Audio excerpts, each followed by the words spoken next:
speak for you. Choose wisely.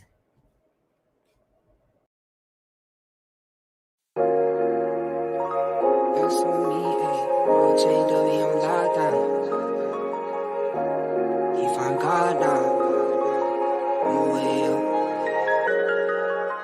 The highs with the lows. That's like these days. Bro chained up, he on lockdown. Phone call 3 ways. I just pray that he find God now. It's no replay. On my way up to the top now. That's on me, ayy. The highs with the lows. That's like these days. Bro chained up, he on lockdown. Phone call 3 ways. I just pray that he find God now. It's no replay. On my way up to the top now. That's on me, ayy. Any day could've been dead. High school price on my head. Paranoid lying in my bed. Pray to God they don't turn my shirt cherry. I was lost, didn't know me. Introduced myself to codeine. 6 months was a dope fiend. Philly didn't even know things. There was a low me. Swear to God it would've owed me. Everything you ever told me. Everything you ever showed me. I forgot it. Caused me drama. I used to stay on one. Now I changed on them. The highs with the lows. That's life these days. Bro chained up, he on lockdown. Phone call 3 ways. I just pray that he find God now. It's no replay. On my way up to the top now. That's on me, ayy. Get the highs with the lows. That's like these days. Bro chained up, he on lockdown. Phone call 3 ways. I just pray that he find God now. It's no replay. On my way up to the top now. That's on me, ayy. I just saw Jizzy got a plane. Guess that's what he meant when he said nothing was the same. Lately I've been grounded, energizing off the pain. Some things gon' change, I'm just soaking up the game. Through the mud, out the rain like I remember all those same nights. Now I'm on top, no stage fright. Now I'm on go, no brake lights. Hit the pedal, hit the engine roar. No fear like a matador. Breaking trends and I'm making more. Going up, climbing ladders more. I can't be stopped. Now I do what I want. Real, no front. All the way to the top. Highs with the lows. That's like these days. Bro chained up, he on lockdown. Phone call 3 ways. I just pray that he find God now. It's no replay. On my way up to the top now. That's on me, ayy. The highs with the lows. That's like these days. Bro chained up, he on lockdown. Phone call 3 ways. I just pray that he find God now. It's no replay. On my way up to the top now. That's on me, ayy.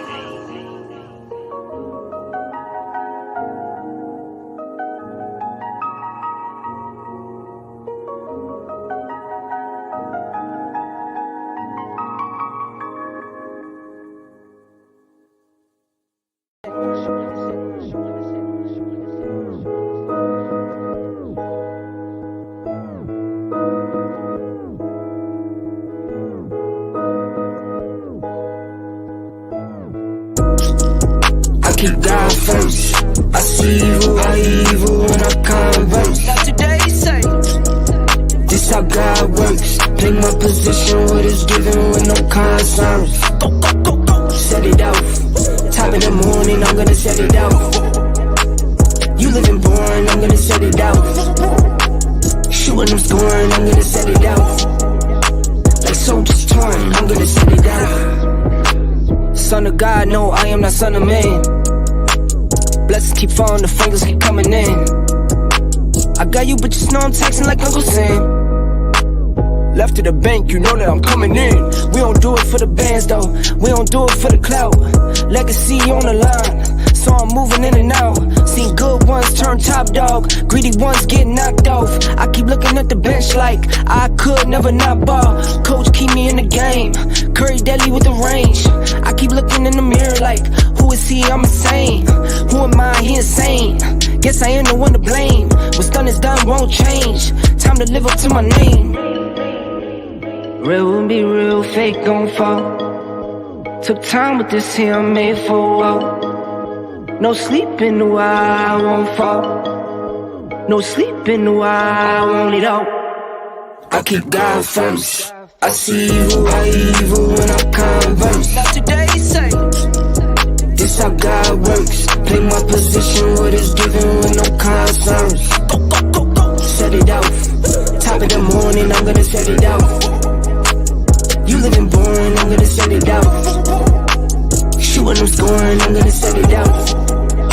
Like soldiers torn, I'm gonna set it down. Told my baby, meet me at the bank. Told my mama, I'ma break the trend. Locked in, I'ma change the weight. Working for my baby's kids. Hard times couldn't make the rent. Working hard couldn't save a cent. Lonely nights, just me and God. Swear to him, always made the ends. Grab a paper, see the news. Hate coming by the tools. Walk a mile in my shoes. Something you can never do. Got my back against the wall. Bet I always pull through. Who are you, who are you? Who are you, who are you? Sending shots, I block 'em. Superman with the moves. Rock 'em, sock 'em, drop pop 'em. Play to win, never lose. Run it up, I top 'em. Plate full, belly too. I hip hop or pop 'em. Anything I could do. The real won't be real, fake gon' fall. Took time with this here, I made for a while. No sleeping while I won't fall. No sleeping while I want it all. I keep God first. I see evil, how evil when I converse. Like today say, this how God works. Play my position, what is given with no concerns. Go, go, go, go. Set it out. Top of the morning, I'm gonna set it out. You living boring, I'm gonna set it out. Shooting, I'm scoring, I'm gonna set it out. Like soldiers torn, I'm gonna set it out.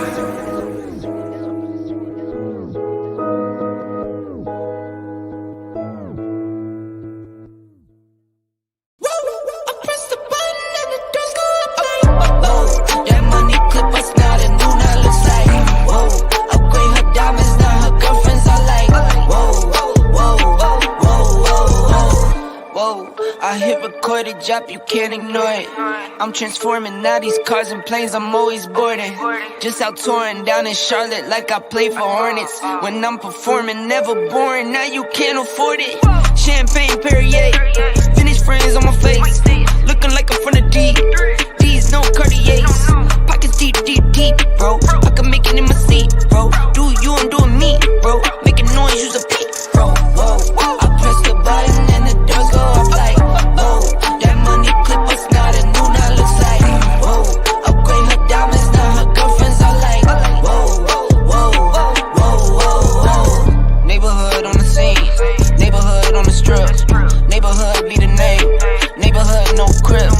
Neighborhood that's me, neighborhood that's Nick. Neighborhood do the dance, neighborhood do the dip. Okay, thought I'd never make it like no way. I'm the real deal, no role play. My days off, that's no days. No, I hustle hard, young rose. E be the shooter, that's cold case. Those on the deals, that's brose. Got no pay, yo, no say. Okay, this the news, tell them read it. Been the one since a fetus. Don't sleep on me, Tempur-Pedic. That's a no, no, no. Spending dope for no reason. Got a ball head, Mr. Cleaner. Heard the big bags overseas, then we gon' go, go, go. Whoa, I press the button and the doors go off like, whoa. That money clip us now, the new now looks like, whoa. Upgrade her diamonds, now her girlfriends are like, whoa, whoa, whoa, whoa, whoa. I press the button and the doors go off like, whoa. That money clip us now, the new now looks like, whoa.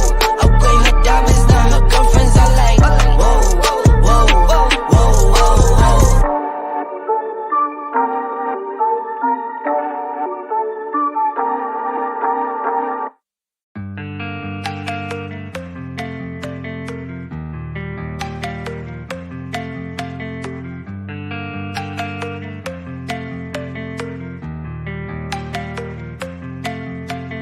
On my own, no fixer.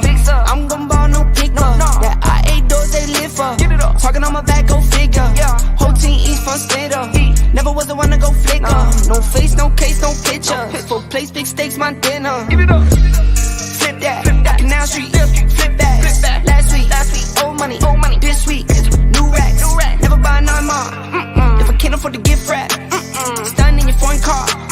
You keep buying rental tags. Heard you rollie as a lean, we are not the same. Couple thousand in my pocket, that's pocket shit. Rubber bands on my arm, this is not for play. I put 20 on the crib while you cop a chain.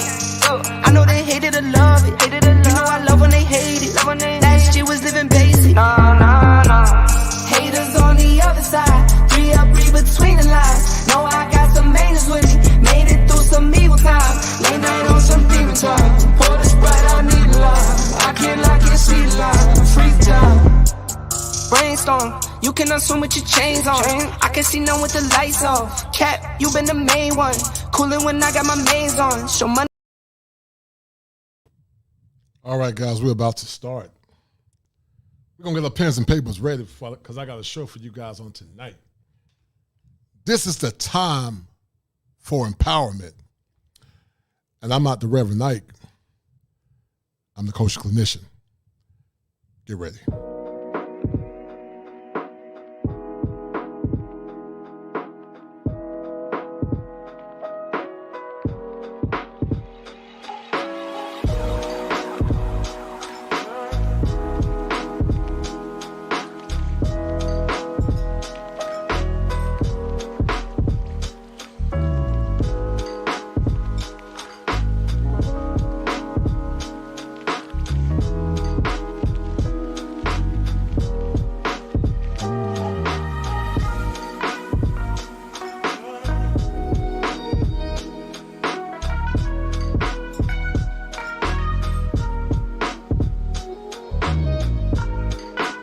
Bringing it to you live once again from the greatest state in the Union, the Tar Heel State, where the topography is serene, pristine, and verdant green, where every day is Father's Day, and where manhood is part of hills and valleys, victories and failures, and whereas men, we don't agree on all things or ideologies, but tonight we come together as allies of a common cause, only to dissipate once the crisis is over. Now listen, I'm about to drop some fire for your mind.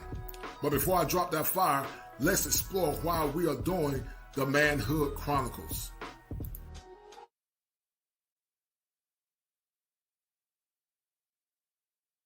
All right, guys, we're about to start. And tonight's show is going to be a fourth telling. It's going to be a fourth telling to talking about a term that I created called the PRIZECATCHER. Listen to this. So many times in these spaces and in these YouTube streets, you hear some, not all, about women saying that they are the prize. But the question remains is, what makes them the prize for a man as he offers her hand in marriage? Women of the past knew that in order to get a husband, they had to be wife ready. They had to have a modicum of chasteness. Most were virgins in the past. But more or less, they were willing and ready to serve that man and to meet his program standards. But something happened more recently around the 60s when men began to defer power instead of demanding power. And I'm going to challenge you guys on tonight, especially the men, because it's time to empower you, brothers. If she is the prize, what makes her the prize for you? Because based on the tenets of theology, the gospel says that the woman was made for the man. And men of old knew that they determined if she was wife ready. I've said in the past, guys, that this is something that remains true. If a woman is the prize in the relationship, then what is she willing to render unto that man? Is she willing to give her best to serve him? Because I'm convinced that many men have been conditioned to become subjugates of modern women and modern relationships, and they don't demand anything. So I want to apologize to the younger generation, because I know you guys are millennials and zennials, and I'm from a generation closer to the baby boomers, but more or less a Gen X. And I remember a time clearly in my mind, as my parents are still married, where men demanded things from relationships. But as I said before in the past, I'm going to say it now, that Frederick Douglass once said that power never conceded to anything without a struggle. It never have, and it never will. And so the challenge that I'm going to say to the men on tonight, what are you willing to demand in a relationship to make you the prize catcher? Because see, she's not the prize by herself unless she's caught by you, the man. She can be a prize in her head, but she's not the prize unless you deem her to be your prize. Bone of my bone, flesh of my flesh. And the truth remains is this, that there are some men that want to get married. Some men want good women and good wives and good relationships.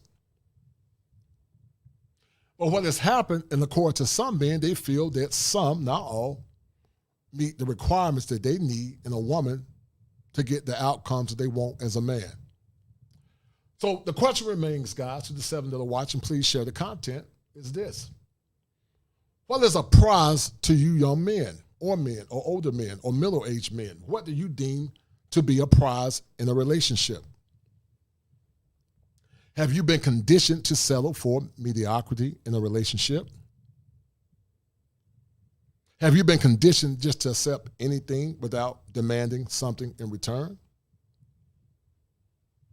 Are you willing to hold her accountable if she wants the ring? Because, see, that ring is very costly. That ring is a pearl of great cost. Women of old knew that because, to the women that like to call, good women pick-me's, and shout out to the good sisters that are listening. Shout out to the good sisters that have supported this platform. I'm going to do a show in the future called Your Grandma Was a Pick-Me Too. Because your grandmother knew that in order to get a good man, she had to bring something that was wife-ready or wife-worthy in order to get the ring. The ring was synonymous of worth. But now so many guys come into relationships when they don't bring anything.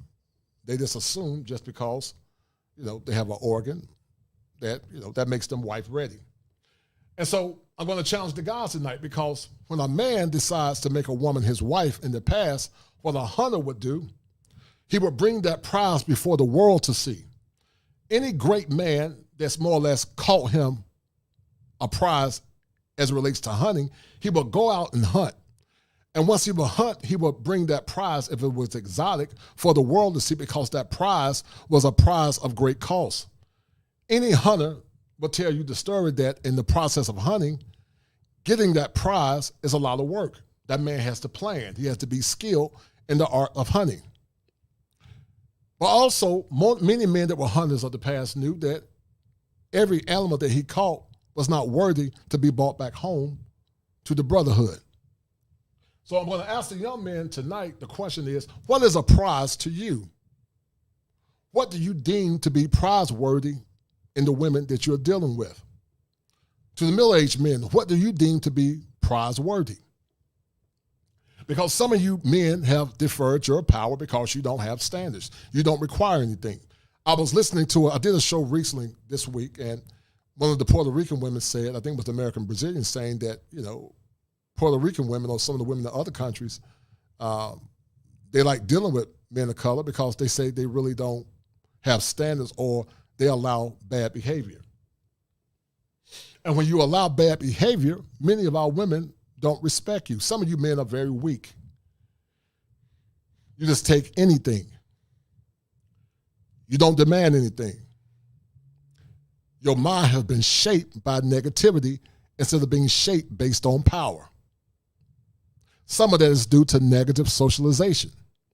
And I'm going to have a special guest on tonight, because tonight is the time of empowerment for the modern black man. When you think about a beautiful woman or a woman of virtue, what thoughts come to your mind? What comes to your mind when you think about women of virtue of the past? Shout out to Andrew Baker. What thoughts come to your mind? Have you been imprinted? Because the imprint of a man is through the mind as it relates to past relationships. The imprint of a woman is through her body as it relates to sexuality. A woman is most vulnerable when she's pregnant by a man. A man is most vulnerable when he's imprinted by a bad woman. Some of you men have been imprinted by bad women in your lives. Some of them have been your mothers. Some of them have been bad relationships. And to the 15 guys that are listening, you got to take ownership for that. And you got to get better, because when you know better, you do better. Watch this. The question remains, what connotated a prize in the past? And I'm going to play a clip, because the women of the past were women that were very feminine. Some women say they want traditional men. But traditional men back in the past had standards. Some women say, where did chivalry go? But women of the past knew that in order to get chivalry, you had to follow that man's program because men are the arbiters of chivalry. So the question remains that, is she the prize or is she the prize in her head? Has she been conditioned to think she's better than you? Have you been conditioned to think that you're less than? If you've been conditioned to think that you're less than, I got news for you on tonight, because you hold more power than you realize. So we're going to look at this clip, guys, because this clip is just a forthtelling of the past and how our women conducted themselves as ladies. Men want feminine women. They want kind, soft-hearted women. They want women that are willing to follow their program. They want women that have not had a lot of fun. They want women that are willing to listen. So, guys, look at this real quick and tell me what you think, because this is very important. Listen.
To the beautiful sisters of the past, and shout out to my man Tim Howard for the $5 super chat.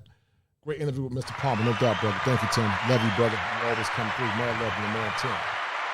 But if you look at those women of the past, those women were beautiful and they were very feminine because the men held them accountable. Society held them accountable. And society demanded expectations. I'm convinced that we'll never go back to those times of the past. We're in a different era now. Some call it the zeitgeist, which is the spirit of this age. But it looks like that many men have been conditioned to see themselves as less. And because they see themselves as less, they're constantly jousting for power in the relationship. That jousting for power has caused a lot of men to have what's called a schema affliction. A schema means that they have a fixation in their mind that they are not worthy, that they don't deserve anything. And that affliction is due to fear or pain from the past. So the question remains, what part of the vibrancy of the black community is left? Will it ever return back to fruition or power? And sadly, I don't think so. So I do these shows to the zennials and the millennials that are looking for traditional women. What are you willing to demand in a relationship, and also to the Gen Xers? What are you willing to demand in a relationship to get the outcomes that you deserve and or desire? Have many modern men lowered their standards in relationships? Have they began to accept anything in relationships? But before you guys answer that question, you got to get your game up as it relates to clothing. I want you guys to go check out G Hustlewear. If you want to make some orders, come see me or email me at kosherclinician@gmail.com.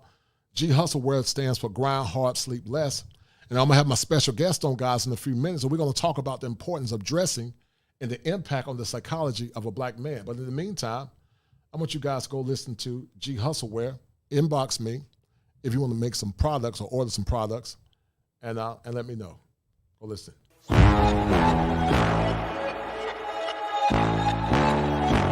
Time to run it off. I wake up. Yeah. I wake wake up, flex, thumb down now. Check, no drip, this wet. Tell him run it up. No sleep, no rest. Might crash, might wreck, but first die. Stretch, tell him run it up. I wake up, flex, thumb down now. Check, no drip, this wet. Tell him run it up. No sleep, no rest. Might crash, might wreck, but first die. Stretch, tell him run it up. 9 out of 10 roll through my hands, I'm by my lonely. Turned to a savage, now my baby wants to hold me. I love my fans, don't need no friends, I got my homies. All right, shout out to G Hustle, where grind hard, sleep less. Grind hard, sleep less, because it's very important. So, I'm going to bring my homie on in a minute. Ty, pop in, hit the link tab, and we're going to have a powerful discussion, because if men are to be the true prize catchers, they got to demand standards. You can't ask a woman to be on point if you're looking dusty and you're looking like a bum. Shout out to my man, Ryan James, King Coach, no doubt. Shout out, brother, much love and respect. Shout out to my man, Andrew Baker. I was lucky to have a father in my life that raised me to have standards, and my mom showed me in action the standard. No doubt, brother, blessings to you and that healthy socialization. And shout out to my man, Tim. So my man, Ty's going to come on in a minute, but there's a term that I created called the prize catcher. And men are deemed the prize catcher when they have standards and they hold that woman to a level of accountability. The problem is now many men don't have standards. They don't expect anything. They settle for mediocrity. And so the question remains is, what are you guys willing to defer or willing to give in a relationship to get the outcomes that you want? No doubt. Shout out to my man, Charles. He just blessed the brother. Shout out to my man for the $50 cash out. Much love and blessings, man. That was so generous and kind of you. Much love and blessings. I really appreciate it, brother. Thank you, man. Much love and blessings, Charles. Thank you, brother. Much love, man. I appreciate that, brother. Thank you, sir. That was very kind of you. So, yeah, I'm going to bring my man Ty on in a minute. But in the meantime, Ty, this is only for Ty. Guys, don't click on yet. I'm going to drop the link. This is the link for my man Ty. We're going to have a discussion because Ty is a relationship coach. And we're going to talk about the importance of relationships and men demanding power. Because there's a lot of thinking errors in the modern relationship. Ty, if you're listening, brother, click the link because we're going to have a powerful conversation. He's going to talk to men about how to get the game up, to step the game up, and to demand what they want in a relationship. Because, guys, so many of you guys have so much to lose due to caustic cultures, due to no-fault divorce, due to a myriad of things. You have a lot to lose. And Ty and I are going to be talking about, in conjunction to this topic about the prize catcher, because Ty counsels a lot of men that have been victims of relationship breakups, heartbreaks, and failures. And many times, guys, what happens with many of these men is they see themselves less than because they're not on their purpose. They exonerate the woman at the expense of their masculinity as a man. And so he's going to talk about some of the narcissistic traits that you see in many modern relationships, the pitfalls that many men go through, and how adequate dressing can more or less raise the vibration of a man in his social realm and also in his psychological realm. So shout out to my young lion. I call him a quarter lion. He a 3/4 Leo. He ain't got that swag like me, but I'm going to bring him on anyway. I'm going to let him get some of that. I'm going to let him get some of that fire for your mind. Fire for your mind. The culture. Shout out to my homie. Mission. I call him the young lion. Ty Maynard Cutler got that Leo swag like me. Ty, introduce yourself. What's going on? To the audience, man. And tell them why, we're going to talk about your Patreon. We're going to talk about a lot of different things. But tell the audience why it's so important for men to focus on themselves, but also for men to have good dressing and good dressing standards. And also, in this loaded question, what is the evolution of Ty Maynard Cutler? Yes, so thank you for having me on, Kosher. For those who don't know, I'm Ty Cutler, image coach, also a relationship coach. I teach men how to improve their image so they can gain the things they want in life. Also help guys who are going through relationship issues, divorce, cheating, separation, things like that. I started with myself. I was at a position in life several years ago where I was a bus driver, job I didn't really want. I was in a relationship that I wasn't being treated well. found out that the girl was cheating on me. And then I looked at my life and said, what, that wasn't the only thing that was messed up. There was other things messed up in my life that I allowed to happen. I was just one of them. And one of the ways that I was feeling myself in my life was how I was presenting myself to the world. At the time, I'm saying that I'm an entrepreneur, that I'm trying to be an entrepreneur. I'm smart, I have great ideas, I have some accomplishments. But when I present myself like if I just got out of college, wearing jeans, sneakers, t-shirts. I can't be around other serious men dressed like that. They're not going to respect my words. I didn't respect my words. If I did, I wouldn't present myself in that way. And so once I started to improve how I dress, I said to myself, I need to dress like a man. And when I did that, my life changed instantly because I seen a better person. I seen my limits for what I thought I can achieve, they erased. And now I was able to go for better things. And just like that, just for me trying to go for better things, I got better things in life. Mm-hmm. And now I teach men how to improve their image in a way where it's basically like a superpower. I teach them how to dress well, and then I teach them how to use that to their advantage. What is a prize to Ty Maynard Cutner? What does it mean to have a prize in your life? What is a prize to you? Well, generally speaking, prize is something that's giving me value in life, right? I can look to it and I can say that is in my life and it's giving me these benefits. When it comes to women being a prize in my life, I've had the luxury of experiencing a woman or what a woman can do in a man's life beyond the obvious, right? Beyond the sexual companion that we have for a woman. There are things when a man is operating in his best, when he's succeeding and he's going after his purpose in life, that woman helps him in that purpose. If that man doesn't have a purpose and she becomes a purpose, this is when the issues start happening in relationships, right? This is what I talk to guys. I talk to at least 3 or 4 guys a day, every 7 days a week about relationships. And every single time they've made the same mistakes. They've put the woman before themselves. You put the woman before yourself, and now you're not living your purpose because she was not to be your purpose. You did not go to school to make a woman your purpose. You don't have muscles. You don't have a problem-solving machine brain to make a woman your purpose, because you're going to be solving her problems, which are oftentimes trivial. Her problems are trivial. Sometimes she don't even want the problems to be solved. You're spending your time and energy solving those problems instead of solving the problems of the world, which is what the problem-solving brain is for. Right, no so you want to a prize in your life is something that's giving you benefit. That's a prize to me. Well, it appears that many come into relationships, Ty, more or less assuming by virtue of having a female organ that they are the prize. And every woman has a female organ, just like every man has a male organ. And so many have been conditioned to think that they are better than their men, that they treat them like they are nothing. I want you to tell the audience and talk to the audience about some of the things that you did in the past, Ty, as it relates to deferring power as a man and what it did to your psyche. Yeah, the main way that I deferred power was not taking power, like not realizing that I'm the one who's supposed to be driving this thing, right? That's how I defer power. Like, it's like if we have if the car is running and I got in the car and I sat in the passenger seat, my girl's in the back seat, my kids in the back seat, and we sitting there waiting, like who's gonna be driving the car? Like you's gonna be driving the car. You know what I mean? That's how I defer power. And when this happens, and a lot of men do this, we defer power in that way where we allow the woman to do it because we don't want to ruffle any feathers, right? We want to keep the peace. This is what happens when you're not focused on your purpose. You're focused on your purpose, then her issues and problems in that relationship doesn't become the most important thing to you, right? Your purpose becomes the most important thing. And she starts to work it out herself somehow.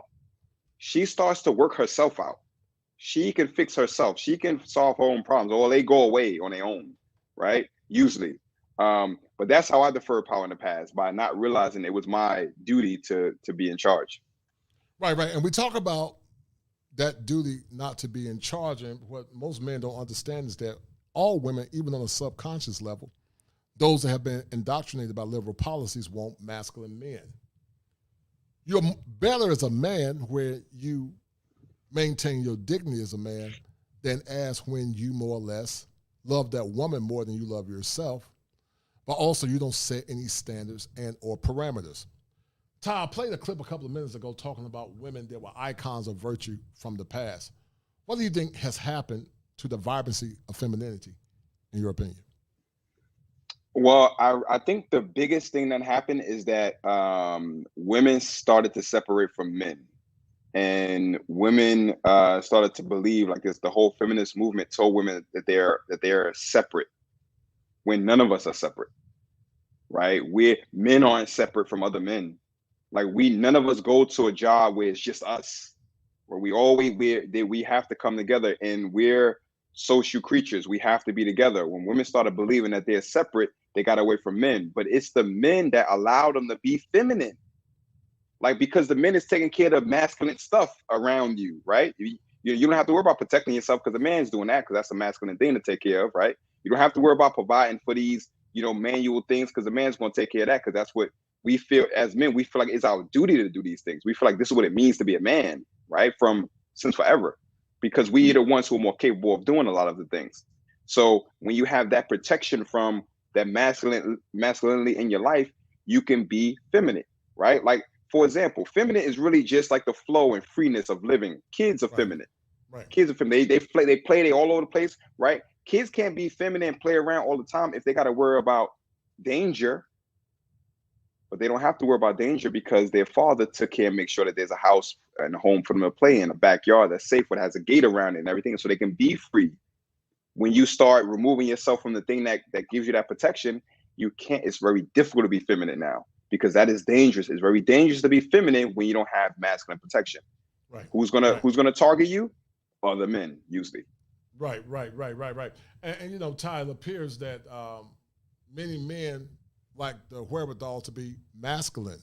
Some of that is due to negative socialization, but also is also due to low self-esteem. I got a clip for the guys in a few minutes, and I want you guys that are listening to share the content, because sharing this content is money for me.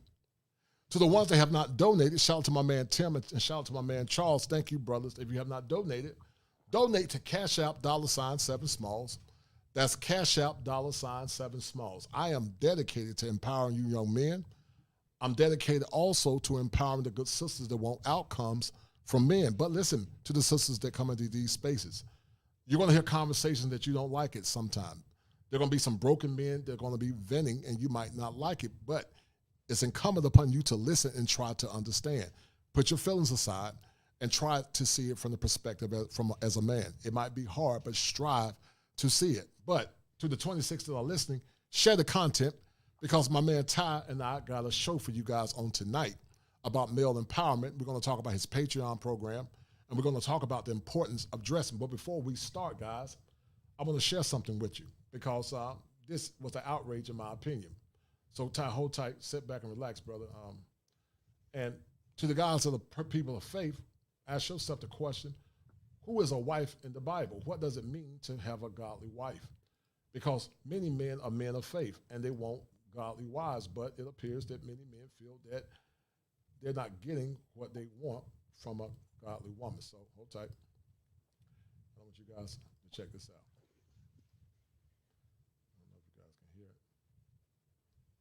Taz, is any sound to it? No. Okay, well, let's look at the quick clip, guys, and you tell me what you think, because many men are looking for traditional women. And Ty, I want you to compare and contrast what you see on this clip, compare it to this next clip that's going to outrage you as a man, and also to the good sisters that are listening too.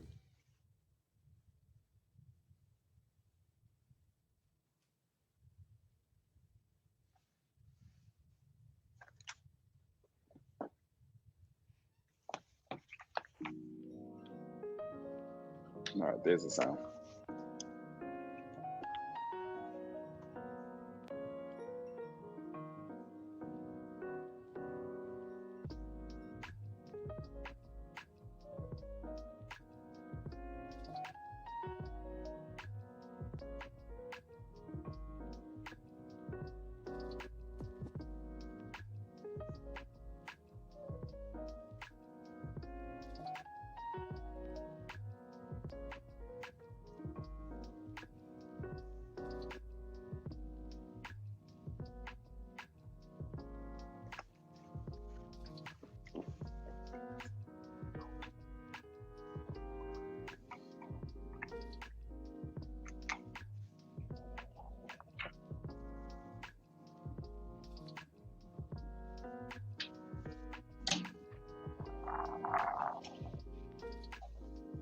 All right. So, Ty, you saw the rundown. Shout out to my man, Andrew Baker. Thank you, brother. Much love and blessings. I love you guys for the support because it's going to take support for male empowerment. It's going to take support for male empowerment. Now, Ty, you saw that clip. Do you feel like many modern women personify any of those things that you saw in that clip? And if so, where did we go as a society and a nation? Where did we go? Where did women begin to lose their feminine demure as it relates to being prize-worthy, Ty, for a man? Because many think that they are prize in their head. But men determine who they marry. Women are the arbiters of sex. Men are the arbiters of relationships. I've said in the past, shout out to BGS and Ron Wills, water seeks his own level. If a man is a one and that woman is a one as it relates to sexual market value, if that man chooses not to marry that one, she can't get married.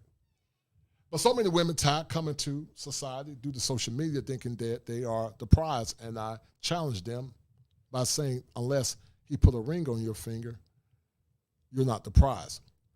So, Ty, why have so many of our women become incessant based on the thinking era of magnification that they are the prize in the relationship? Well, I mean, I think that the fact that we're not together the way we were at one point. A lot of families and a lot of women are growing up without fathers in their lives, without fathers in the home, never seeing the role of a man or having a man show them compassion. The first time that they really get interaction with men is in a dating scene, where a man has motives. You don't know who you're going to get in front of. So they have this situation where that's their reality, and it's very easy when that's what as men, when men could be predatory towards you in a relationship situation, it's very easy to get away from men and things like that when you've never had a situation where you actually needed a man, like when you were a little girl and you had that strong man in your house to make sure things were taken care of. You've seen that your mom was able to rest easy a little bit because your dad was there to take care of things. Your mom told you, don't worry, your dad got it.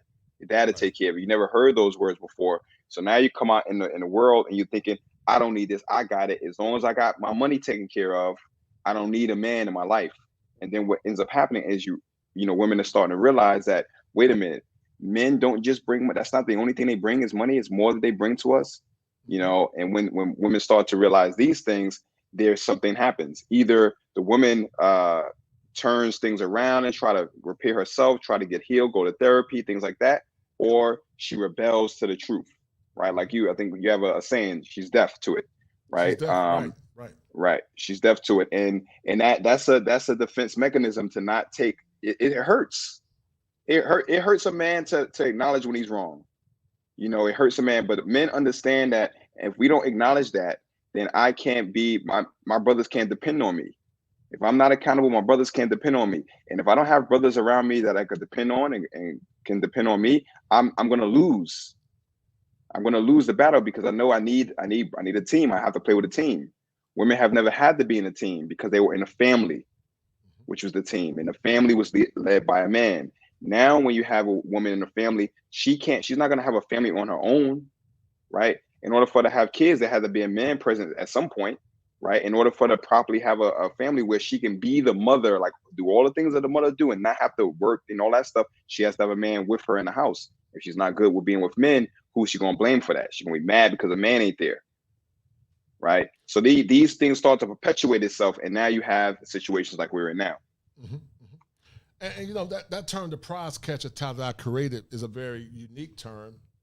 Because just like an animal has to be vetted before it's caught, because the man got to count the cost before he decides to try to capture that animal, is it safe to say that most men don't know how to properly vet women based on the stories that you hear in Love After Betrayal with Ed Baxter? Is that fair to say?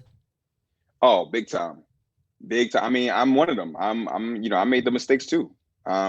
One of the things about me is that I became a coach because I realized that I was making mistakes in life and I overcame them, right? The same thing with how I was presenting myself. I figured out, I wasn't presenting myself well. I changed that, improved my life. I say, you know what? If I made this mistake, other guys had to have made this mistake. When I dress well, I rarely see another guy dress as well as me. obviously they don't realize how powerful it is for me to do this. So I want to teach them. Same thing when it comes to relationships. The mistakes that I've made, I went and learned, working with Ed, went and learned what the issues that we were having, you know, and I went off and I learned these things, and I've spoken to over 1,000 men, right, regarding relationship issues. One of the biggest mistakes that men make, the first mistake that men make, is they don't realize who they are. They don't have a secure source in who they are first. If you don't have a secure path and where you want to go and what you want to do in your life, and that woman come into your life, the feelings of what she does for you, the happiness, the joy, the companionship, the sex, all that stuff, is going to make her rock you. If you don't have a strong path, she's going to rock you. I want you to do this. And because she want to keep those good feelings around, you're going to do what she says. You off your path. She don't want you to do what she says. Even if she's asking for it, she doesn't want it. You do what she says, eventually you stop being who she became attracted to, right? So men fall in love too fast in relationship. They don't hold their boundaries. They believe, a lot of times they believe that, hey, I got this woman, she's beautiful, it's the best I can do. So they're going to tolerate bad behavior in their life. Most of the time, they don't realize what the purpose is in relationships. You know, I had a guy on the call. I had a bad call this week. I usually don't have bad calls, but I had a bad call this week with a gentleman who was like, no, it's supposed to be 50-50. This is the way I'm going to do everything for everyone. I'm a first responder. I do an analogy that you got to put an oxygen mask on yourself first. How can I'm going to put the oxygen mask on everyone else first. I'm like, bro, you're going to die. You're going to die trying to do that. Right. You know what I mean? An unconscious simp.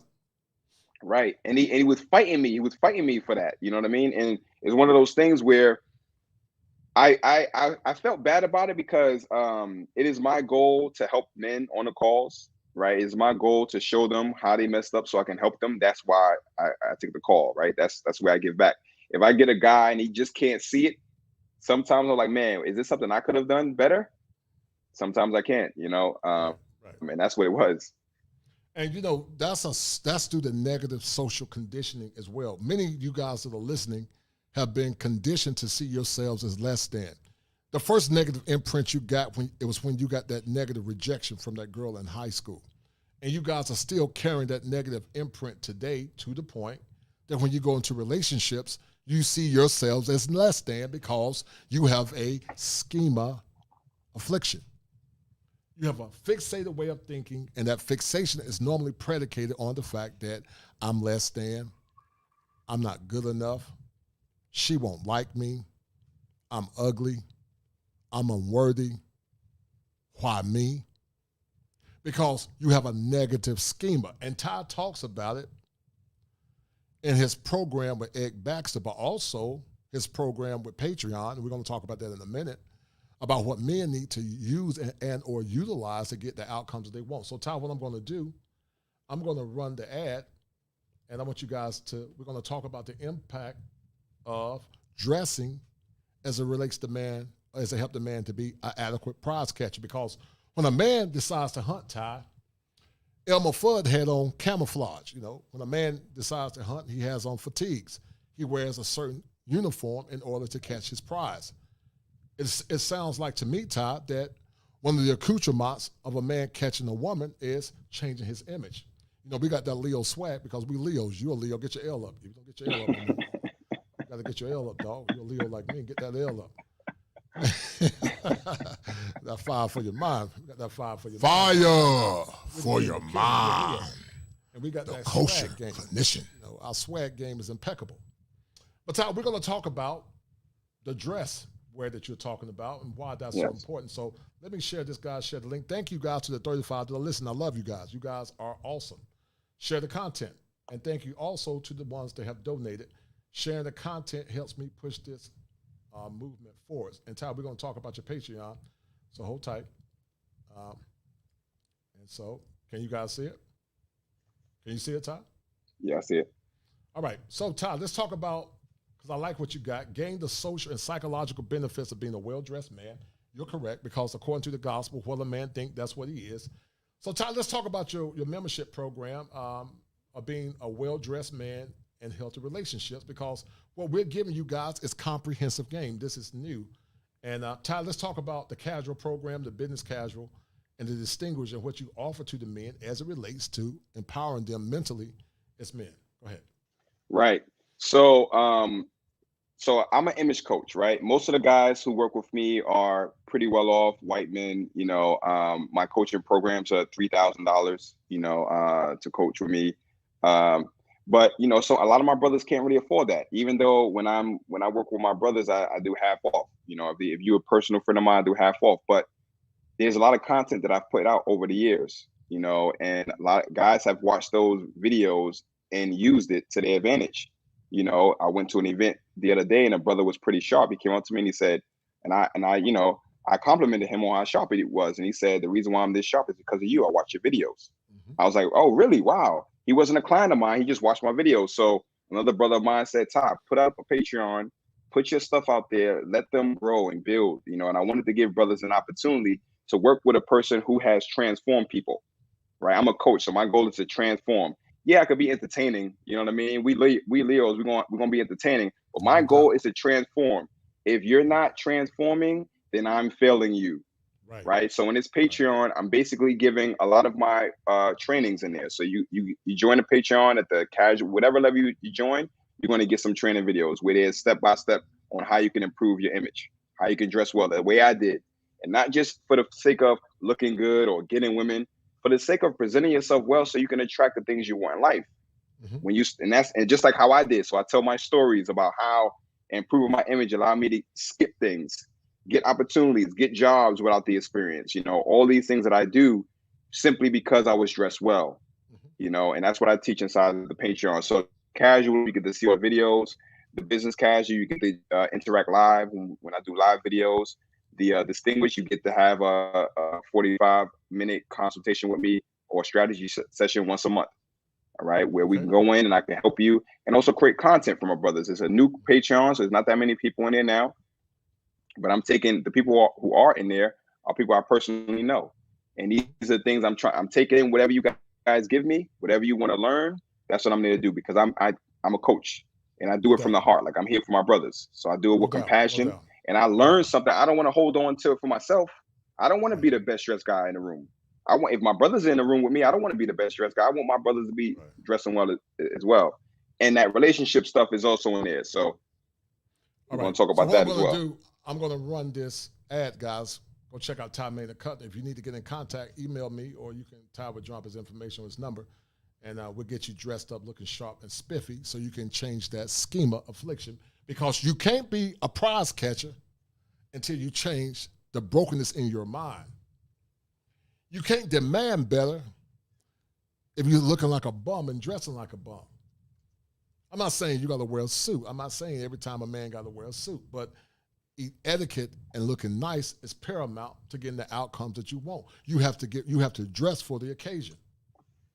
And just like the bride had to prepare herself for the bridegroom, you got to prepare yourself for the woman of your future. And you got to start living out that by a process called self-actualization.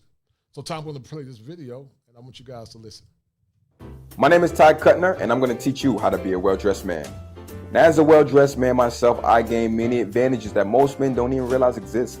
And through my coaching programs and trainings, I help men transform their careers, their relationships, and their confidence by teaching them a lot of the things I'm going to be sharing inside of this Patreon. Now, once you start to improve your image, you're going to look at yourself differently. Your confidence is going to go through the roof. And once that happens, I'm going to show you how you can apply that to your career so you can increase your chances of getting a raise or the promotion. I'm also going to show you how you can apply that socially so you can attract a network of people who care about your success and want to open doors for you.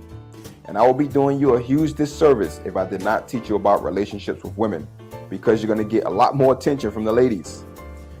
What do I know about proper relationships? For over the past year, I've been helping men who are dealing with betrayal situations, either divorce, separation, infidelity. I help enroll them into a program that gives them the clarity and tools so they can repair the relationship or they can move on from it. And I've gained a ton of insight from speaking to over 1,000 men individually. And I'm going to be sharing a lot of that insight within this Patreon. Now, once you join, you're going to receive videos that's going to help you with your image. And every week I'm going to release live content so you can apply your sharp image to those other areas of your life. Now, once again, my name is Ty Cutner. Go ahead, join the Patreon, and I'll see you on the inside.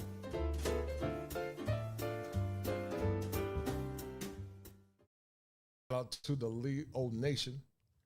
And shout out to my man, Ty Maynard Cutner, dropping that fire for your mind, because, you know, as us Leos, we got to keep our swag. Fire so for your mind. But Ty, that was a very good commercial. And just like a man must put on his war clothes to become a better version, I must admit, you look dusty with them clothes you had on, dog. You messing up the Leo swag with them clothes. But come on, man. But you've evolved. What did your evolution look like, and what did it do to you mentally as a man? What did your evolution look like? Well, the first thing I realized was I was watching The Godfather one day. You know what I mean? One of my favorite movies I was watching. I looked at Michael Corleone, and I was like, he wouldn't handle his problems like this. But look how he dressed. I wouldn't imagine him in a superhero T-shirt. You know what I mean? I was like, I need to start dressing like a man. Maybe it'll make me, you know, do things better. And I did. And I honestly didn't think that it would be a big deal, but everyone around me started to change how they respond to me. Strangers treated me different. I looked in the mirror, seen a different person. Once I started to improve how I dress, it was like, I can't now live in a place that's messy, right? I can't play video games all day. You know, I can't be in a relationship I don't want to be in. I can't be at a job I don't want to be in. I can't dress as well, put all this attention and focus on improving my image, and then allow my life to remain the same.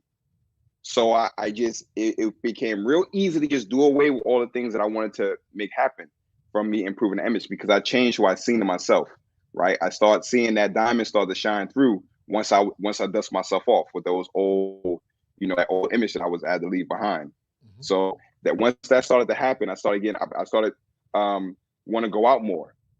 When I started going out more, started networking more, I got better opportunities for career advancement. Became a COO. Now I'm on TV with politicians. I started to become a local celebrity, because people see me, they know me, they see me. I could be in a car, and people could see me, spot me in the car. You know what I mean? Oh, I knew that was you. You know, and pull up next to me, which is good and bad. You know what I mean? But it became one of those things. And once I started to see that, I was like, man, there's so much opportunity for me out there. There's so much things that I can do. I was limiting myself before, you know, and that's when I started to improve. I started to help with my friends, because at first they were laughing at me. Like, Taj's dressed up all the time. This dude's wearing shoes at Six Flags, Great Adventure. We had an amusement park. He wearing shoes. They were clowning me, right? But here's the thing. 2 weeks later, we had an event, you know what I mean? And it was my friend threw the event, and there was some ladies there that I didn't know. And, you know, he's in the corner with them, chatting with them, and they wondering about what I'm doing. Mm-hmm. Like, what's going on? Who's that dude? Who is he? So that friend being who he is, Ty, when your class starting, they want to know who you are, Ty. I'm going to be in your class next week. So that's when it started. That's when I got my first person. I transformed him. And I was like, it's something to that. It's not just clothes, right? It does something to a man. So yeah, you want to put on that armor, especially when you're going after something big in your life. You want to transform. You want to go after something big. Don't just say, I want to do something. You know, I want to go to this thing. Don't just say that. Make it internal all the way around. And clothes you wear all the time. So if I'm dressed well all the time, I'm reminding myself I'm doing important things all the time. I'm thinking important all the time. I can't be around things that's below my standards none of the time, right? That's when you start changing things in your life. Mm-hmm. Excellent. I totally agree. And before you can get to the level that Ty's talking about, you got to get your mind right. So I'm going to run a commercial that I've devised. I need you guys to listen up. Fire for your mind. The Kosher Clinician. Are you a victim of brokenness and despair? A broken man is a hopeless man, and a hopeless man is a very dangerous man. Many times, many of you young men that are listening come from homes that are very toxic and very dysfunctional. And because of that, many of you have deferred your power in many ways to the point it's led over into your social life, and many times led over into your relationships. If you guys are dealing with mental health pathologies, conscious and unconscious, come see me at kosherclinician@gmail.com. That's kosherclinician@gmail.com. It's important that you deal with your mental health in order to be a better person for yourself, your loved ones, and also your community. But because mental health is often stigmatized, many of you often suffer in silence. Don't be a victim in silence. And see me once again at kosherclinician@gmail.com. And I need you guys to remember this. If it ain't 7, it ain't kosher. If it ain't kosher, it ain't right. There are 7 steps that a man must go through in order to become an optimized male. And male mental health is one of those elements that's paramount to the functioning of a man. Be well. To get some fire for your mind. That fire is important. I got to open those cognitions. Those neurons got to be firing in your brain in order for you to see, guys, how important you are and how much worth that you have. So to the 28 that are listening, get the likes up. Shout out to my man Tim. Share the content. If you guys share this content, you can help me grow this channel. You guys have been doing a great job. But also, if you have not donated, donate to Cash App $7Smalls. Please donate to Cash App $7Smalls. And thank you to the people that have already donated. I love you guys. Thank you for the support. You always hold me down. But we got to get the message out because many men are suffering in silence.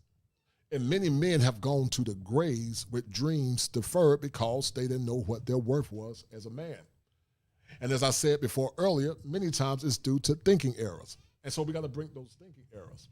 But before a man can break those thinking errors, he got to get his swag game on point.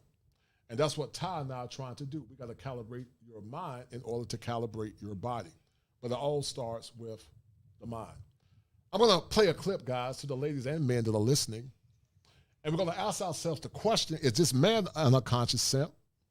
And is he deferring power? And I showed the clip earlier, and we're going to play it again. And we're going to compare and contrast the women of the past to the women currently in the society that we live in. We're going to play this clip again, and then I'm going to show you guys a clip, and we're going to talk about it, and we're going to talk about why many men are deferring power, and was this man a simp for allowing his woman to do this? So hold tight. We're going to play this clip again. Hold tight.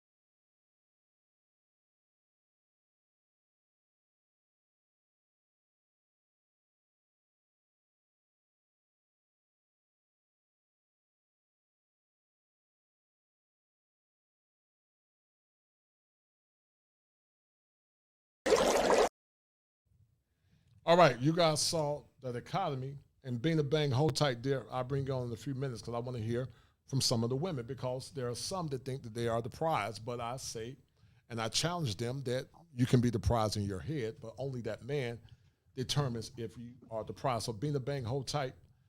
I'm going to let you in, and thank you, Ms. Parker, for sharing. Thank you, dear. I appreciate that. And also, happy birthday. You know, you're part of the Fire Nation, you know, so we got love for you. And maybe one day ever going to come to LA, I'll fly out. You know, we'll show you some love. We'll show you some Southern hospitality. But in the meantime, I got a link for you guys, and I want you guys to tell me what's wrong with this link. It was very poignant in the Twitter world.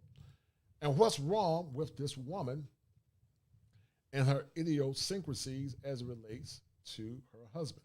So you guys tell me what you think. Hold tight. Was this woman off her rocker? And is her husband a simp? And before we have this discussion, I know some of you are going to say, oh, you know, her husband doesn't care, it's their business and all that goofy stuff. But is it appropriate when you have elders there? And does this man not understand that he's an unconscious simp because what he's doing is irrational? So you guys tell me what you think, and we're going to have a conversation. Hold tight. Hold tight.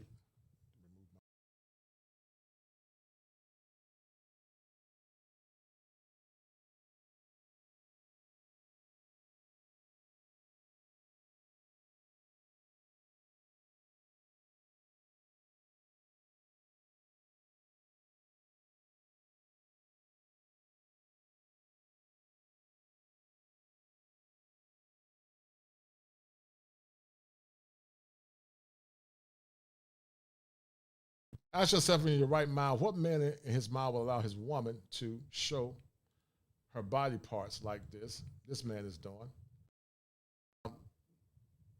What's wrong with this picture, guys? Hold tight.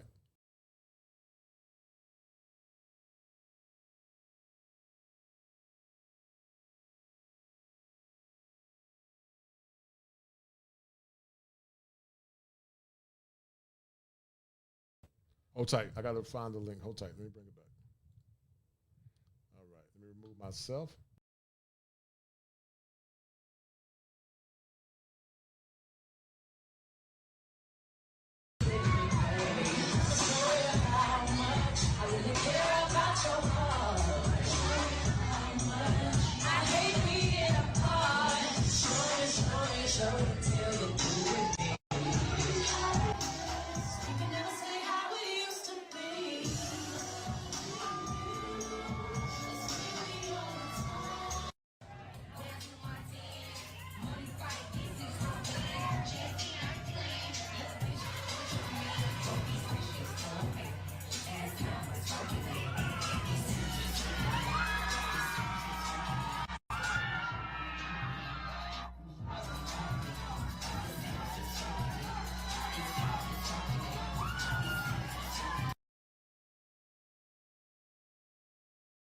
Only thing I can do is shake my head. So, Ty, what's wrong with that picture, brother? Besides being sexually enticing, what's wrong with that picture? And then I want some of the women to come on. Bing the bang, you can pop on there if you choose to. But what's wrong with our women, and what's wrong with this unconscious simp? Because there are going to be some that says, well, he doesn't care, it's his wife. But this was very provocative. It was very disturbing because some things should be left for the bedroom. But it appears, guys, that we tend to celebrate thought culture instead of celebrating virtuous womanhood. What's wrong with that picture, Ty, based on your prognosis? Yeah, there used to be a time when there wasn't so much sex on the market, right? I was having this conversation with somebody earlier, and I just thought to myself, like, all of this opportunity to see bare naked women is not good for us. It's not natural. It's not supposed to be this way, right? And now we have things where your wife, you know, I've seen that video before, and I'm thinking maybe she's a stripper. Maybe that's why she's doing that. But even at the same time, with children there and elders. Yeah, right. At the same time, it's like as the man, I will be embarrassed, and I couldn't. I don't know how that could happen. I don't know how. Like, who said yes? I don't know how he could say yes to that. Right. How could you say yes to that? If that's my dude, let's say that's my dude. Let's say that's my boy, right? Right. I'm at his joint. Now I see this girl ass. Some of those dudes is recording. Right. Some of them dudes is recording. You don't know what they're gonna do with that. Now you looking. Now you like. And now I know they didn't show his face too much, but I know he in that chair embarrassed. You gotta have an embarrassed face, because when you make eyes with your boy, and your boy's like, yo, now you looking back, now you like, damn, maybe I shouldn't have did this.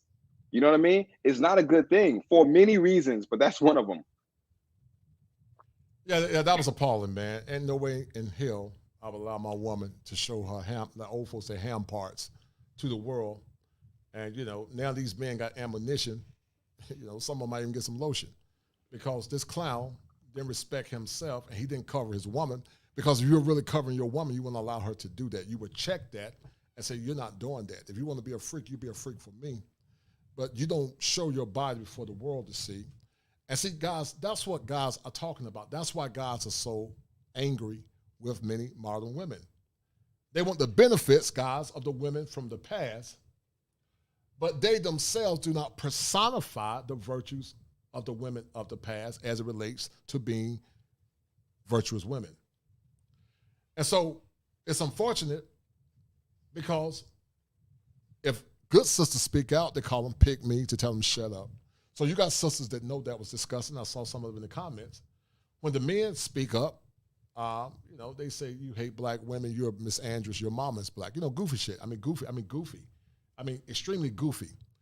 But some say they want to get married. And see, that man, what he did, Ty, he rewarded behavior because he deferred power instead of saying, no, woman, you will not embarrass me and embarrass yourself, because now that's going to be forever imprinted in the internet. If they decide to help kids, they're going to see their mother shaking her behind. And it looks like, Todd, that, that's something that's synonymous that we see. Some guys say that 304s are winning. And to the good women that are trying to do the right thing, they're put under pressure to act like 304s because the 304s get rings. I would never marry a woman like that. I wouldn't even look at a woman like that. Maybe I would hit, but I wouldn't take her serious. I wouldn't take her serious. No. I couldn't take a woman like that serious because I'm a very territorial male. Most men are very territorial. So this beta male allows his wife to show her backside, her dunk, and she got a dunk on her, to the world. Say, no different than Russell Wilson. I talked about the unconscious self with Wilson, about Russell Wilson. And shout out to my man Top Gun. This man got the spirit of the dodo bird too. He got the spirit, guys, of a dodo bird. And it's unfortunate because he's acting like an idiot. So hold tight, because we're going to continue to have a discussion. Bina, hold tight. I'm going to bring you in. And Ms. Parker, Back to Basics, says about communication, relationships, and getting us back to the basics so we can achieve the outcome as women. Yes, sister. But some are going to call you a pick-me, Ms. Parker. They're going to try to shame you into submission and being quiet. And that's the issue that we have today in our culture, is brokenness and goofy stuff like that. Women want to be seen as the prize, but they don't have prize-worthy behavior. Shout out to my man Nelly Nell, name calling to sign of weakness, and you lost the argument. So, Bina Bang, how you doing, dear? What's going on? Can you hear me? Can you hear me? Unmute yourself. Can you hear me? Hello, can you hear us? You're smiling. I'm doing pretty good. Thanks for having me on your show today. How you doing, ma'am? So how would you like to add to this conversation about the prize catcher, the virtues of the past? I think it's very inappropriate, especially if she's a mother. Mm-hmm. Yeah, it's very inappropriate. Mm-hmm. Mm-hmm. There appears to be some issues with your audio. It's in and out. I can see you, but I can't. Your audio is in and out. Can you hear me? Hello? Yeah, I'm sorry. I'm trying to get this feedback. Something's going on. Okay. I think I had to stop the YouTube, and now I'm on StreamYard. You can keep talking. Are you okay? Oh, okay. Yeah, I was just making sure that it wasn't no feedback. So what I was saying is very inappropriate, especially if she's a mother, and if that's your husband, you're getting married. Like, why would you want to show the world what's reserved, was supposed to be for your husband's eyes only, your yes, temple. Ma'am. Right. Like, why are you not respecting your temple? Right. Well, Bina Bang, there was a time where black women were icons of the 50s, like you saw the women in the past. Black women at one time, Bina, were more conservative than any group of women. All women, actually. Black women were very conservative because they had a very conservative upbringing. But Miss Bina, it appears that dark culture is winning. And I don't know if what year did you graduate from high school, dear? 89. Okay. Oh, okay. You up there with me. You got that Gen X swag like I got. Where are you from originally? Well, I was born in Minnesota. My family made a lot of history in Minnesota. Like, we brought the first radio station there. I have family that was in politics in Gary, Indiana. Oh, my family is really from Gary. So from Gary, they went to Minnesota. And then my mom followed my grandfather to St. Louis. And we ended up, basically, my mom didn't want to listen to my grandfather. And we ended up in East St. Louis by ourselves. Right. And I want you to hold that point because that's going to impact a lot of our women. But shout out to Joe Ethereal for the $20 cash app, the super chat. Thank you, brother. Much I want to do that too. Oh, no doubt. Yeah, please do, dear. But you sound like a woman that's very virtuous. You sound like a woman that grew up in a traditional family. What has happened, Bina Bang, to the black family, the black community? And whether, you and I are from the class of 90. I remember 89, 90. I remember a time being that, women didn't do some of the things that they're doing now. What happened, Bina, to in my the black opinion, woman in the black community? In my opinion, I believe that around that time, 89 and 90, I believe crack was out. It had already been out, but I didn't know of it because my mom didn't do drugs. Thank God, that's the one thing she didn't do. But it had been out, and it kind of went off the Richter scale, like around 94, 95. People was just out there. Like full-blown crack houses. Moms was letting letting the dope man come see their daughter, for the dope. Right. And these are those kids. Mm-hmm. These are those kids that grew up from that. Mm-hmm. Mm-hmm. Right. No, I totally agree. And, you're a Gen Xer like me.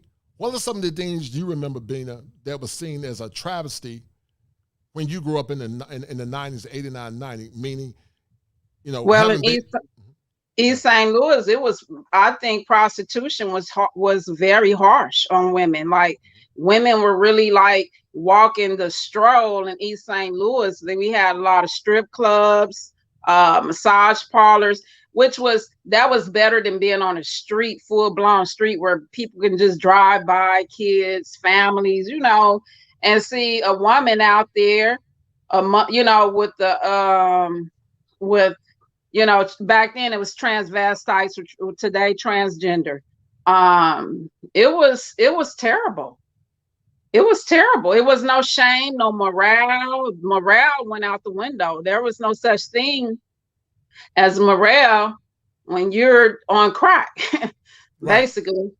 Right. But I guess what I'm talking about, we know that there were certain stigmas. Like if a girl got pregnant or had baby daddies when we were in high school, that was a stigma. Women that were very promiscuous, when you're in our high school, I know I was in the country, it was seen as something negative. But it seems like we've taken a great turn, Bina, from the times when we were kids in high school. And some could argue that Gen X women played a role in this. But so many want to be the prize, but Bina, and I know that in order to be the prize of the past, you had to be prize worthy as a woman. What's your take on that? My take on that is today, women are encouraged by other women to have a baby. Mothers encourage their daughters to just have a baby. There is no such thing as a relationship. Let this man, young man, court my daughter. Let me question him, see where he's from, where he's going in this life, his motivations. It's all about these mothers push their daughters to have children. And it's even hard on me and my family. I have two sisters and they, I'm the oldest of them, but they didn't listen to me. They said, I can't tell them nothing because I don't have no kids. Mm-hmm. Oh, wow. So having a kid for most women that are single baby mothers or something, it seems like that's the best they can do in this life. And unfortunately, that's what I see. So are you saying that it appears that they tend to glorify dysfunction, in your opinion? I believe a lot of women, like they pursue rappers and high status or high value men with no intentions of being with them. I believe that they're just having a baby because that's the best they can do. That's interesting. But we didn't have that issue as much back in the 90s. We had it. No. But I don't remember seeing it as bad as it is now. But hold tight, Bina. Shout out to my man James Turner for the $25 super chat. Hey, Coach, I want to get on and show my support. And about the video, I have 3 words. What the hell? Yeah, what the hell? Because there's no way I will allow my wife to do that. I would never allow my wife or my woman to get on a platform and show her backside to the world and to other men. I got my homeboys there, and my woman's in a thong, gyrating her hips. That's inappropriate. And it appears like it's gotten worse and worse and worse and worse, and no one says anything about it. When you challenge a lot of the women being to logical arguments, how do they normally respond to you? Very nasty. I would say these are women that respond like that to me with children. Now, I am educated. I'm a nurse. Now, when I talk to my nurse friends who do have kids or who are educated, they don't feel like that. They agree with me. That's another thing with having kids. A lot of women are very, I'm not trying to be funny or put anybody down, but they're ignorant. They think having a baby is going to keep a man. But my mom had 7 of us by 5 different men, and we ain't kept none of them. Wow. So I think a lot of them learn after they had a baby. That go out the window after 2 weeks, 2 months, in less than a year, they gone. That's the quickest way to get rid of a man if you have a baby. Right. How did you overcome a dysfunctional family where your mom had 7 kids by 5 different men, but you end up being a nurse? How did you overcome? It was very difficult. My mom didn't really, first of all, I had a stepfather that tried to molest me. I ran away from home because I wasn't accepting that in my life. I didn't want to be like my mom. My mom whooped me because I said I didn't want to grow up and have a lot of kids. I didn't want to, be like her. And she said I was trying to be better than her. And unfortunately, my mom, she did apologize. She didn't know no better. That's why I say that maybe that was the best they could do. I don't even know my father, which is a shame. Wow. Yeah, I don't know my father. I have other sisters and brothers that would probably welcome me and love me. And my mom was so bitter and angry, she ran from him and his family. And, you couldn't say nothing to her. My sisters are the same way. You can't say nothing to these women. And unfortunately, their downfall happens, it falls on the children. The children will suffer. They will suffer on the misfortunes and bad decisions the mothers make. And unfortunately, that's what we have in this country today. That's why so many young men are in prison. That's why so many die. So many, are murderers because of the mother. It's the single mama doing this. Right. And, you just saw the example of this woman shaking her backside, but also being a bang. So many say that they are the prize, but they don't bring any inherent value. I'm going to ask you a question, Bina. You appear to be a woman that's striving to do the right thing. Did you get a lot of negative pushback from a lot of women when you decided to become a nurse? But also, did some women ever try to shame you for taking a stand against bad behavior? Well, only, thank goodness that, I'm from a pretty big family. I have aunties and uncles who always tried to encourage me and do better. Like when I ran away, I ended up in foster homes. And then when my mom, she went back home, eventually after some things happened to me, they shamed her.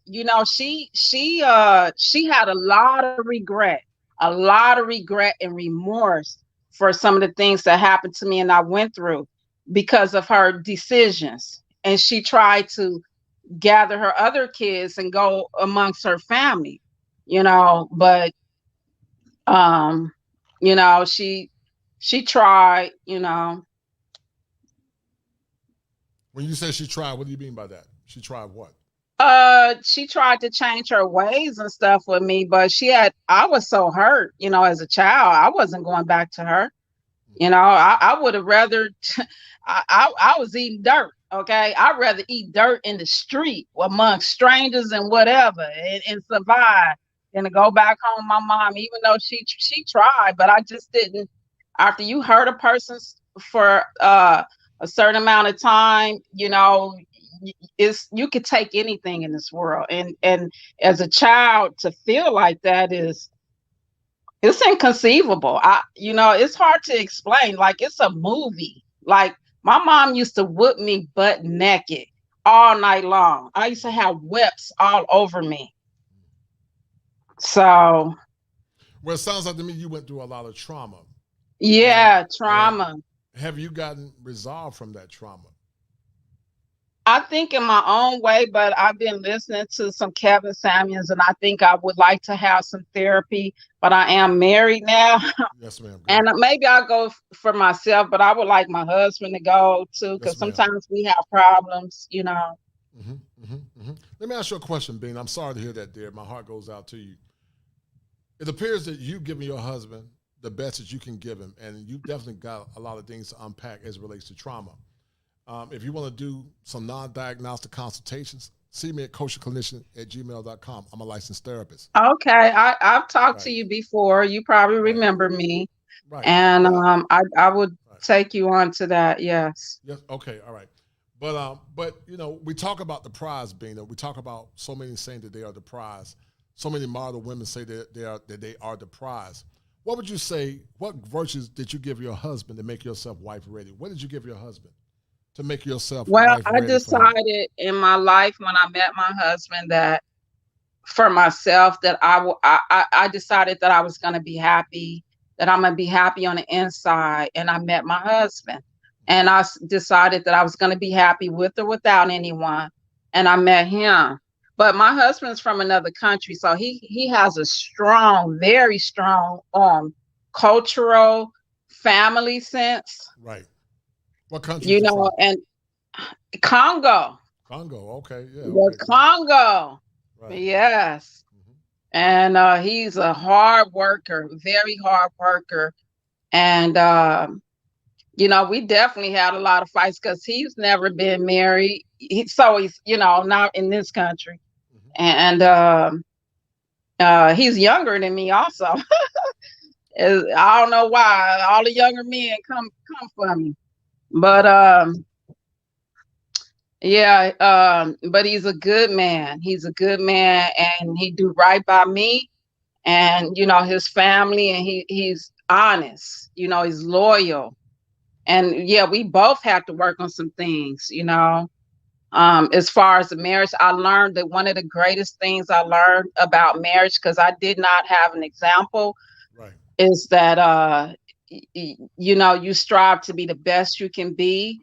And your job as a wife or a husband is to support your other half to be the best they can be.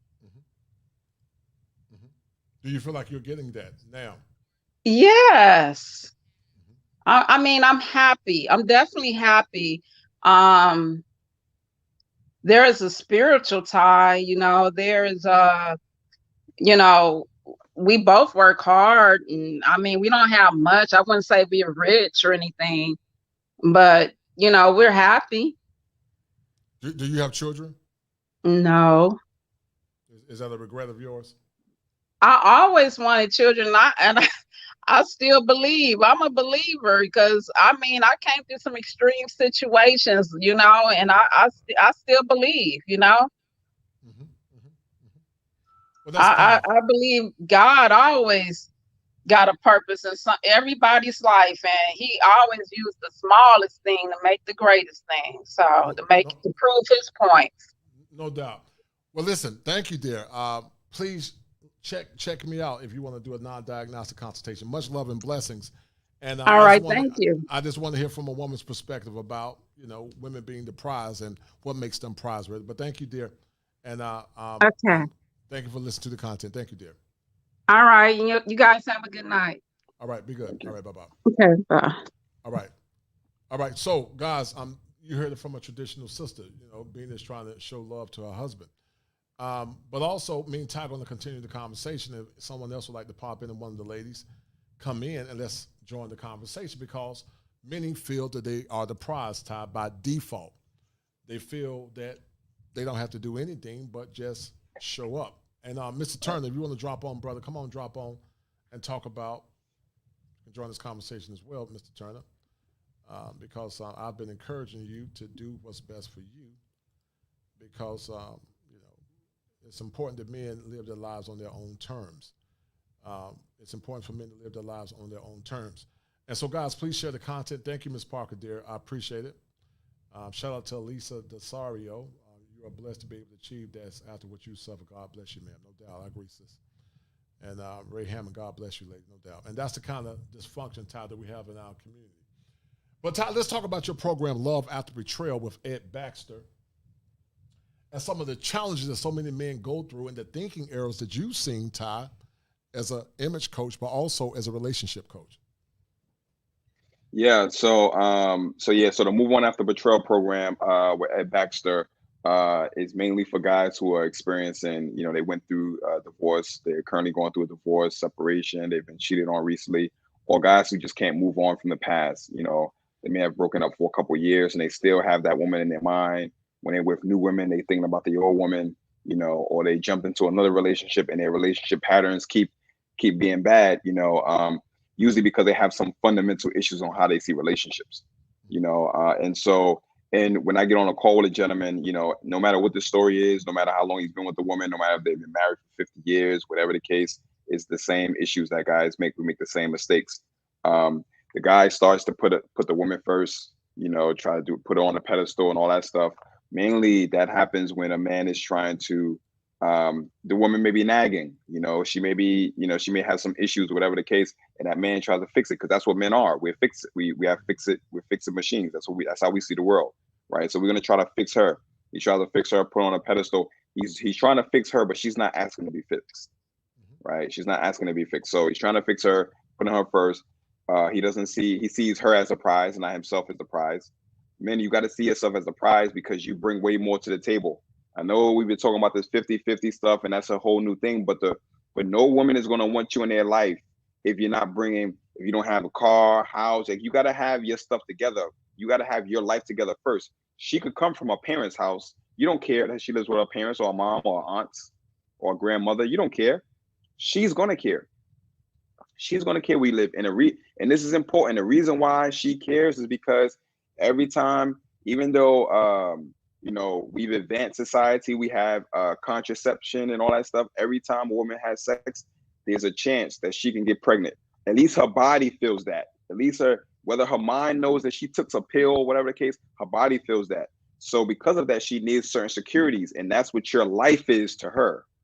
You have a life that she can come inside and nest in, then, she can be comfortable. And that's when she can give up, right? That's the way it's supposed to be. Right. When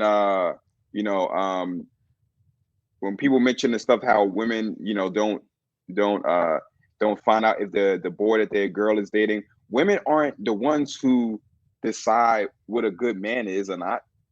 It's usually the father that decides what a good man is or not.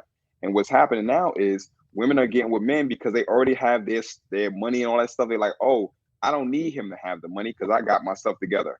And that's all they look at. That's all they look at.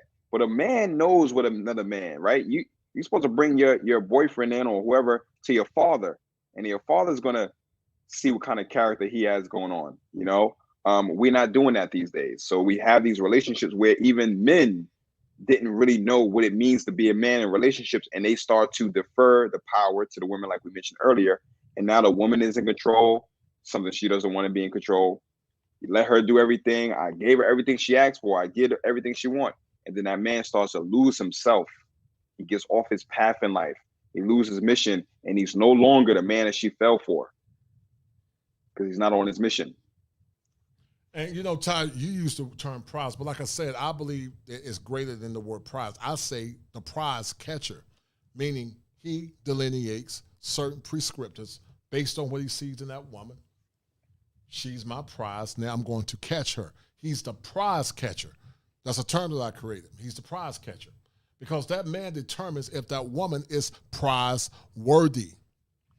As I said in the past, she can be a prize in her head, but the man determines if she is the prize or wife ready. But just like Ray Hammond said, there's a war between the beta and the manuscript versus the Simp's beta versus the man's simping forces. And you're right. It seems like, Ty, we have so many men that anytime masculine men begin to speak out and they start demanding anything, it appears, Ty, that, these men that are weaker because they've been conditioned, similar to the guy that you talked about saving everyone, they want to pull on their cape and they become sympathizers, literally sympathizers, male sympathizers. And what they don't understand is that women actually respect masculine men. They respect men that hold them accountable. The most ardent feminists want a masculine man, especially in the bedroom. And I don't know, Ty, if it's due to the conditioning because they were raised in single-parent homes, but it's definitely negative socialization. It's negative reinforcement because when you do that, men, you lose power. Women want masculine men. Women want men that they can look up to. Women want men that are going to hold them accountable. Shout out to my man bringing the Fisher for the $5 super chat. Thank you, brother. Much love. I saw you and Mr. Palmer today. Thank you, brother. Much love and blessings. I want some of the men to join the conversation at some point, but also to the virtuous sisters that are listening, because I want to challenge you, some of you sisters. Are you the prize? Or if you don't believe you're the prize, are you prize worthy or prize ready?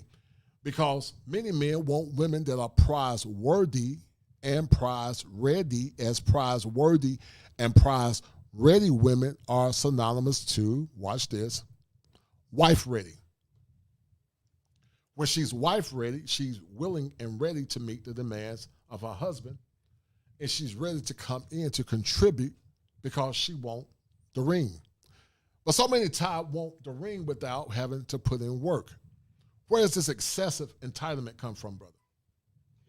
Well, like I say to all the guys that I get on the calls with, I tell them that women have no power. The only power they have is the power that men give them. Whatever you tolerate is what you encourage. So that's the reason why I created the Patreon. That's the reason why I'm a coach. That's the reason why I'm in this space. I mean, I've dedicated my life to this. This is what I do for a living. I do this full time, and I'm working on other things, right? I'm also improving myself because I'm a coach, and everything that I take in, I give out, so I'm doing stuff to learn, to help guys with their mental health. We need more of that. Black men need more of that. This whole entitlement that women have, like I said, has been allowed to happen because men are allowing it to happen. Because if men are the prize catchers, a lot of men aren't putting themselves in positions where they're the prize. Is because it's not just about having money, it's about going for a vision, right? It's about going for and making that vision your life. You got to find, and we don't necessarily know when we're younger, right? We're exploring. But once you have that vision has to be the most important thing in your life. This way you won't tolerate any negative behavior in your life.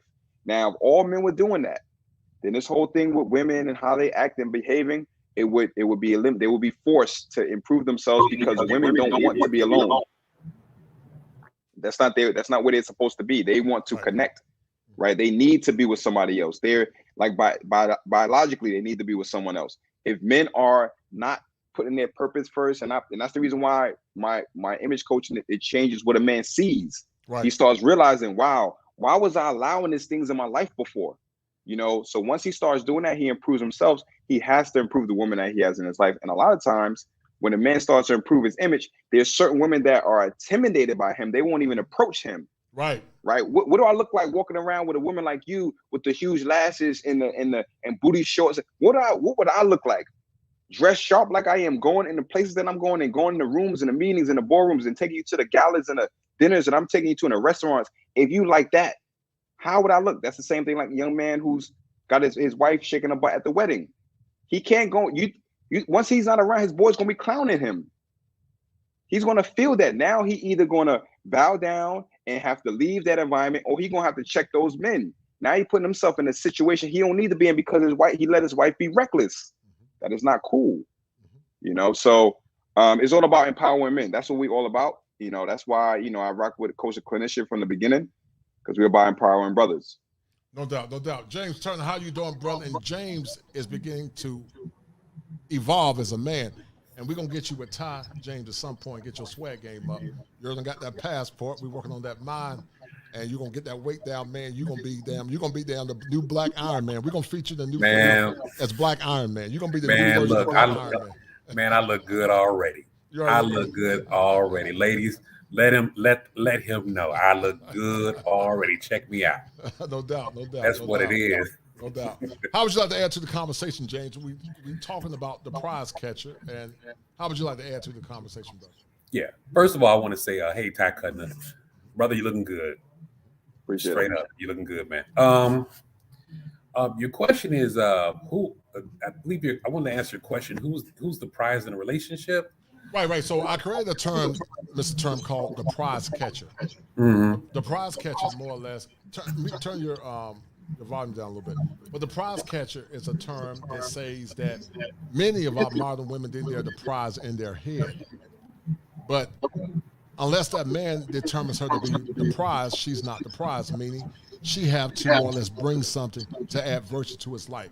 So the prize catcher, because men are the arbiters of relationships, the man determines if she's the prize. Remember, if that woman is a 10, she wants a man that's a 10. If that woman is a 1, she can't get a 10, but she can get a 1. But if that woman does not deem her to be a 1, then she can't get the ring. So that's my point.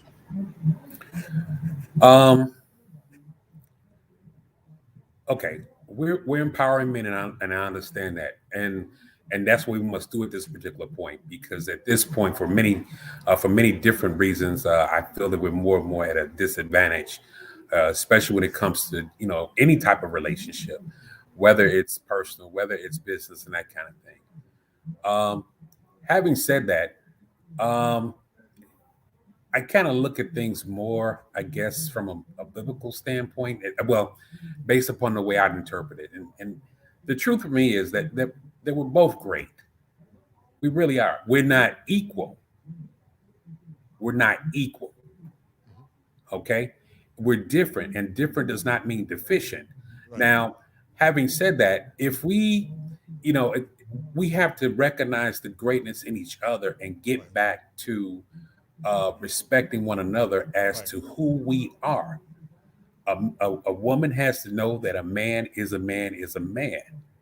Okay, and yes, we have to roll with the part of being a man. Our attitude, our stature, our dress, and that. But I think the respect has to be there first to say, okay, I know what a man is. I know what he's supposed to be from a biblical standpoint, and from the type of man that I need personally. And if he's not the man that I need personally, there's nothing, personally against him. He just may not be my type, or whatever the case may be. Right. Same with us as guys. We have to recognize that the ladies come with greatness too. They have the same, spiritual aspect of us. Now, but the way they get different is when they came down here on earth, right? They were, made a little differently, have the curves, the boobs for comfort and to feed the young, and they have the womb. That's where woman comes from. Wombed man. God is what God calls spirit man. So womb man. So when we look at that, we have to, as men, we have to recognize, hey, look, they're here for a purpose, and their primary purpose is to help us. So when we understand that, and we kind of change, I won't say change. Yeah, I guess modify what we really think of women. Right. If we get back on our square and say, hey, I'm just as great as you are. Okay, you as big as me, I'm as small as you in this regard. Okay, we bring our own set of unique talents and our unique resources and that kind of thing, and so do you. Now, for God's purpose, or for the purpose that we're here, how do we mesh those talents together and bring up a strong family so that we can bring up a strong neighborhood, bring up a strong community, bring up a strong nation?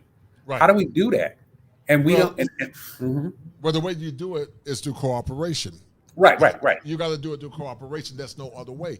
As I said earlier, Frederick Douglass said that power never conceded to any man without a struggle. It never have and it never will.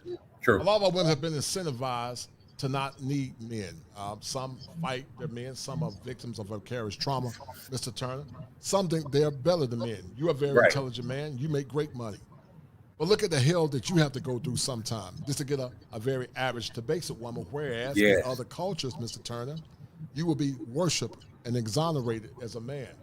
And so as it relates to relationships, I brought Ty on from the physical piece, me from the mental, to tell men that they have inherent worth and inherent value, and that in other countries where the countries are more patriarchal, they don't have to continue to defer power in what's called egalitarian relationships. The women, if they want the ring, follow the mandates of that man because there's a power exchange. Men give too much, Mr. Turner. Right. But many times they get nothing in return because of no-fault divorce and no-fault marriage. And Ty, he talks about in his program, Love After Betrayal, and he talks about some of the brokenness that a lot of men have had, and it's caused a lot of pain to a lot of those men. Ty, I want you to share with me and Mr. Turner about some of the pain that a lot of the men have experienced in Love After Betrayal. And you talked about it briefly earlier, but how so many men continue to defer power. You talked about purpose, but I want you to recalibrate it a little bit. So yeah, when well, some of the worst things that I've heard was situations where the woman lied on the man, right? And these are guys, they on the phone with me, they don't have to lie to me. You know what I mean? Like they don't have to lie to me. They say what it is. They're like, I didn't touch her. I didn't do anything to her. She called the cops and then said that I did this. They locked me up. One dude gets locked up. Then insult to injury, she takes all the money out the accounts. So he has no access to money to bail himself out. This man spends 6 weeks in the county jail. 6 weeks of it he lost. His family lost him. His job lost him for 6 weeks. And he was too proud to call his other family because he was in the situation that he was in. Eventually he ended up calling his other family. They ended up getting him out. But these are some of the things men could lose their freedoms when you're in situations where you defer power, and it doesn't happen overnight. It's a slow, gradual thing that happens in a relationship. If you're not securing yourself, you can't see when it's happening. And then once it does start happening, you're so attached to her, your identity is so attached to her that you're doing everything to try to fix the relationship, not realizing that relationship is harming you, just like a drug. It's like an addiction, right? You don't realize the alcohol is killing you, but you love the alcohol so much, your life is being ruined around you. This is what happens to men. They don't look the same. They don't stand the same. You're not the same person. They're going through so much stress, right? This is what happens when you start deferring power to women. They're not supposed to be in charge of you. Women is not supposed to be in charge of a man because, like we mentioned, what's woman's purpose here on this earth? Their purpose is their innate purpose. Their primary purpose is to reproduce. They're the only ones out of the two of us. They're the only ones that can do it. They're the only ones that can have a baby out of the two of us. Their bodies are always recalibrating to be optimal. Hold tight, Ty. Hold tight. Yeah. Listen, King 318, I need you to mute your mic or I'm going to kick you out of the stream. I don't know if you're trolling, but I need you to mute your mic, all right? I gotcha. Go ahead, Ty. Yeah, so women's bodies are always recalibrating for optimal for childbirth, which means their minds too. So they're a little unstable compared to us when it comes to this. If this is happening, you let her be in charge, what happens to you? You start looking unstable. When you see a man who's unstable, it's a woman that's making them do that usually. And Ty, this is what happens, James and Ty. When men become together, you get trolls like this goofball that I had to ban from the studio. You get these neoclassic, iconoclastic feminists that want to come in and more or less parrot and try to screw over men in men's spaces because they want to silence you. They want you to become subjugates to their BS. I told you guys that there are 7 steps that a man must go through in order to become optimized. And male understanding female psychology is paramount. You see the trolls coming in because they don't want to see you liberate. So I had to ban that clown. He'll never be allowed to come back in my space. And Tim, I want you to execute any clown you see in this space. I'm giving you, and I'm going to come up with some new moderators. I want you guys to execute them because you're not going to derail this movement. I told you guys, anytime black men start to demanding things, you have clowns, you have these women that have been in these liberal schools that have been brainwashed, and they try to derail the movement. So shout out to all the good sisters that are listening, because I knew it was a troll. I like to give a troll a chance before I execute him. But he got executed on the troll bridge, so he's banned. He won't be back on this channel anymore because we're not going to tolerate BS.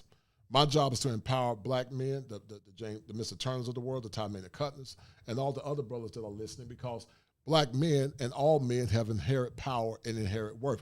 And Ty, that's why they get so triggered when men decide to travel abroad. And Mr. Turner, I'm glad you got your passport, man. When God bless you with your wife, we're going to shout the victory together. We're going to shout the victory. You got that right. We're gonna shout. I'm dead serious. We're gonna shout the victory together when you get your beautiful wife, because I believe in you, but you got to change your mind, because we don't want you going to Africa simping. We don't want you going to Africa, trying to be a good guy. We want you, when you go to Africa, you got your mind is guarded up. Like the Bible talks about the shield of faith, the helmet of salvation. I'm going to save your mind. In order to save your mind, I got to drop some fire for your mind. Fire for your mind. The kosher clinician. You got to have some fire, Mr. Turner. And so I'm going to give you the fire, and Ty going to get your swag game on. You're going to be smooth as us Leos, because Leos, we the king of kings. But we love Libras too, because y'all are intelligent. And we dress well too now. Oh, no doubt. But that was a dodo bird. That was a dodo bird and Top Gun. That was a dodo bird. A dodo bird came in and tried to derail this movement. And, it's funny to me, because you're not going to stop our movement. We're going to keep grinding. We're going to keep growing. We're going to keep getting bigger and bigger. This platform will get to 10,000. We're going to use clinical concepts, and we're going to empower one man at a time. We're raising an army with the kosher clinician. And it's starting with Ty. It's starting with you. It's starting with men beginning to see and the hair work for themselves. Shout out to my man Top Gun for the $5 super chat. He said, dodo bird will be handled expeditiously. We're getting rid of the dodo birds. We're getting rid of them. We're getting rid of the dodo birds. Constructive consultants. I'm not trolling. No cap. It happens every day in America. Traditional men are fighting for families from when in this current. I don't know what that means. Traditional men have been fighting for years, but we're not here to have a diatribe about, if you come from a liberal school, your argument is mute, because you're going to think through a liberal lens, and many times from the feminist theory lens. And so, if you want to come in and have a conversation, fine, but this is a male channel in the male space dedicated to empowering men. But back to what you were saying, Ty, and then James, I want you to add to the conversation again. So many men have deferred power, and so, Ty, I talked about in the past, I said, what is the prize? What makes a woman prize-worthy?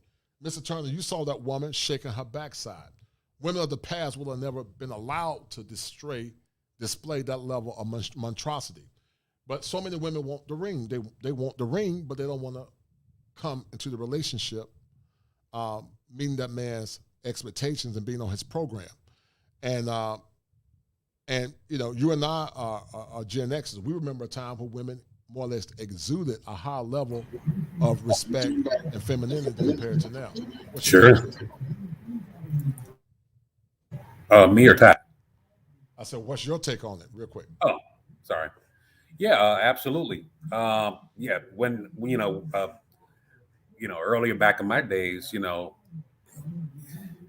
men got crazy respect. It's like, for the most part, the way I see it now is that, you can just walk right up to a woman right now and just, straight up ask for sex. But it wasn't that way, younger in my days. You be great just getting getting woman's phone number, trying to figure out what her sign is, what's her name, stuff like that.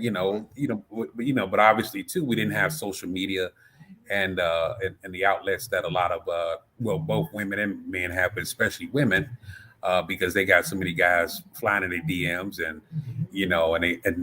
and some of them are mistakenly thinking that just because they're in their DMs trying to holler at them, they think that, hey, he's really, really interested in me for a relationship, right, and all this stuff, and that's far from true. They just they want what they want. They just want to get them skins. They don't care nothing about no relationship. Come on now. And I think social media has deceived a lot of our women, Mr. Turner, because it's made them think that they're the prize.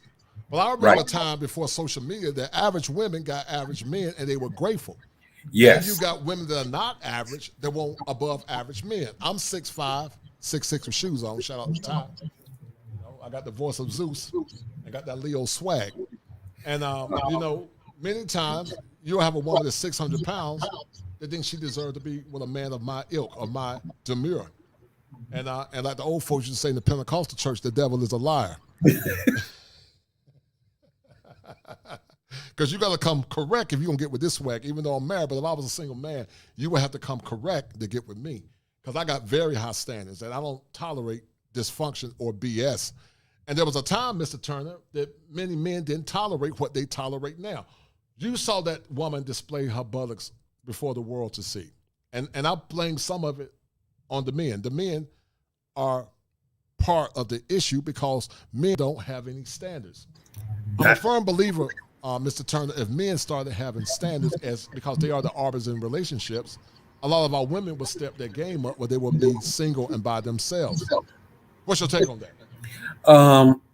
And, with that, it's like, going back to the whole thing where they think that they qualify for a man that they, that they're nowhere in the ballpark for. No. And, and to let you in on Kosher and Ty and Kosher, you know a little bit about this. If you'd have caught me maybe, I don't know what, 2 years ago, maybe 3 years ago. Right. If I'd have saw that woman, I'd have said, well, honestly, I'd have said, what's the big deal? Because, she's going home to me, so it makes me no difference. Right. And I'm not going, I'm going to keep it real with you. That's the way I was thinking.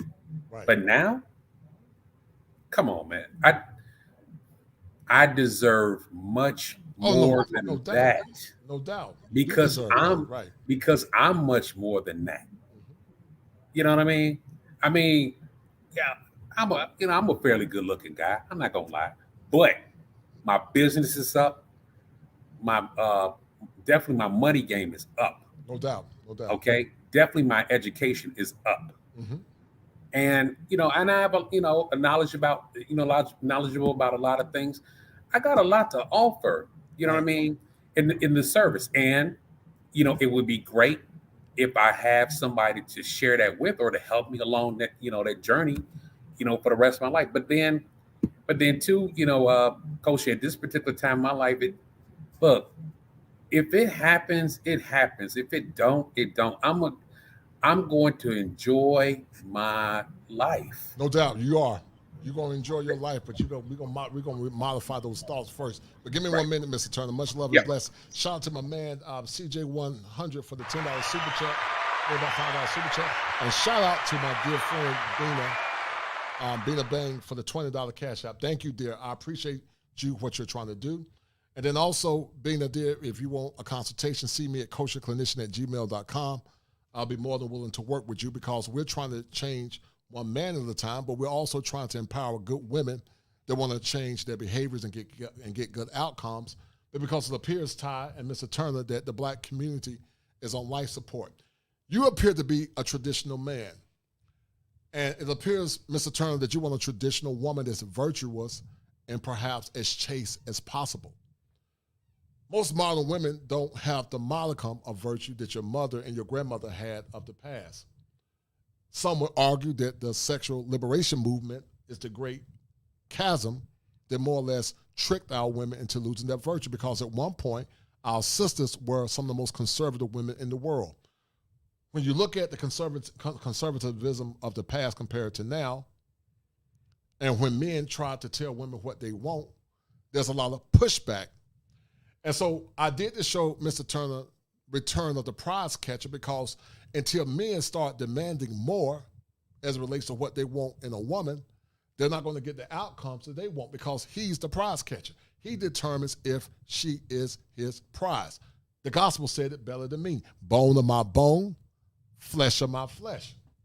Eve was the prize of Adam because Adam saw her as his prize. But she was not the prize by default. She was the prize because he deemed her to be his prize. And what I'm trying to say to the men is that you got to stop taking anything.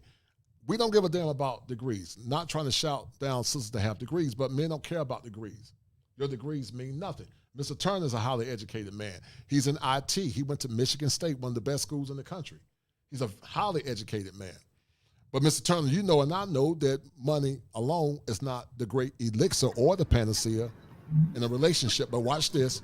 If you were in an African country or country abroad, you would be greatly exonerated as a man.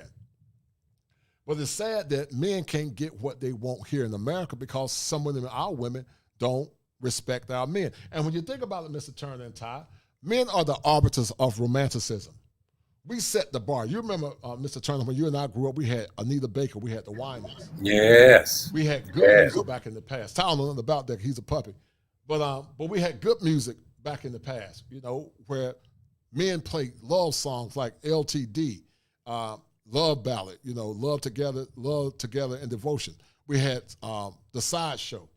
There was a time our women were more feminine and they conducted themselves as ladies. You always had thoughts, but by and large, you had more conservative, wife-rated women than thoughts. But now it appears that you got more thoughts than you got wife-rated women. In your opinion, Ty, and Mr. Turner, starting with Ty, what led to this great demise?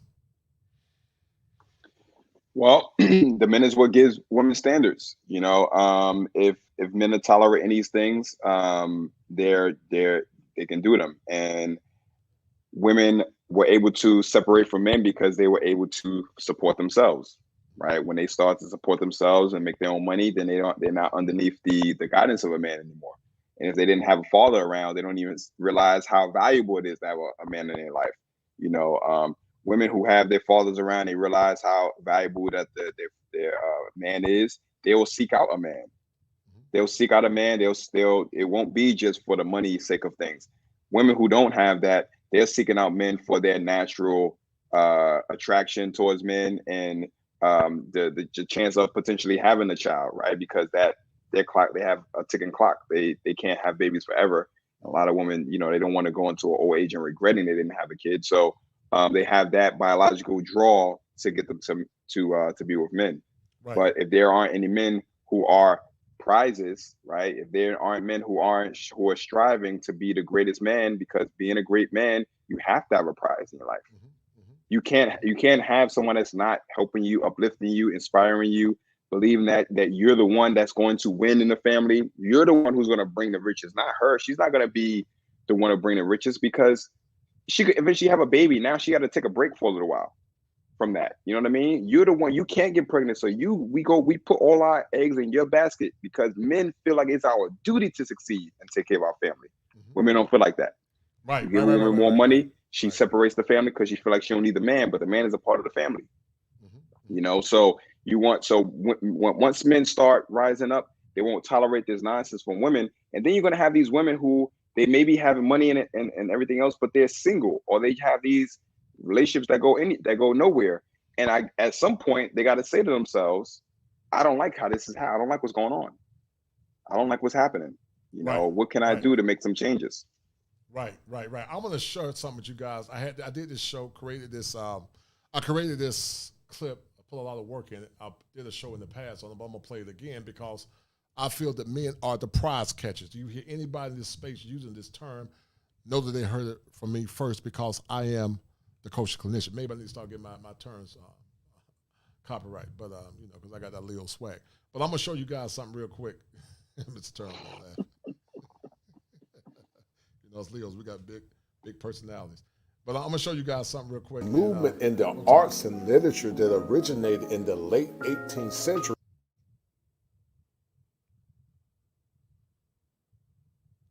Okay, I don't know. It's not gonna emphasizing inspiration, subjectivity, and the primacy of the individual. Romanticism also defines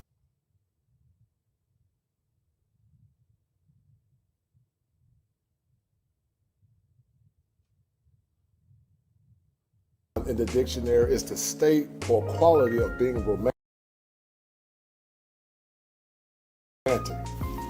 But something has begun to happen in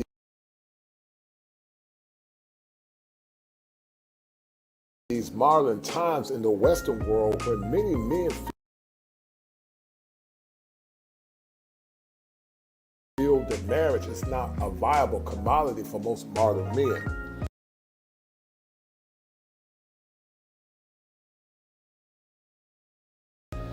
In the past, when you go back to the 60s, you had groups like the Temptations. You had groups like Sam Cooke.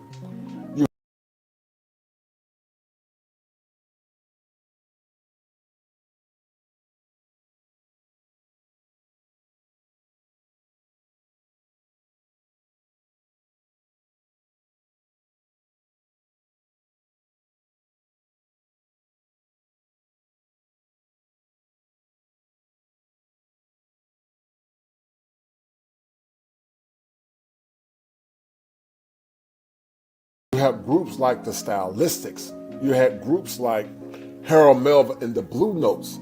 You had groups like Blue Magic and all the other romantic groups that were actually part of a time when love was actually in the air and the women actually responded to or acquiesced to the needs and demands of many men at that time.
You muted. Apologize. The stream always slows down every time I try to play that. But anyway, that was just more or less a demonstration to the power of romanticism. I apologize once again, guys. A time when men demanded something, women wanted chivalry, the men were more romantic.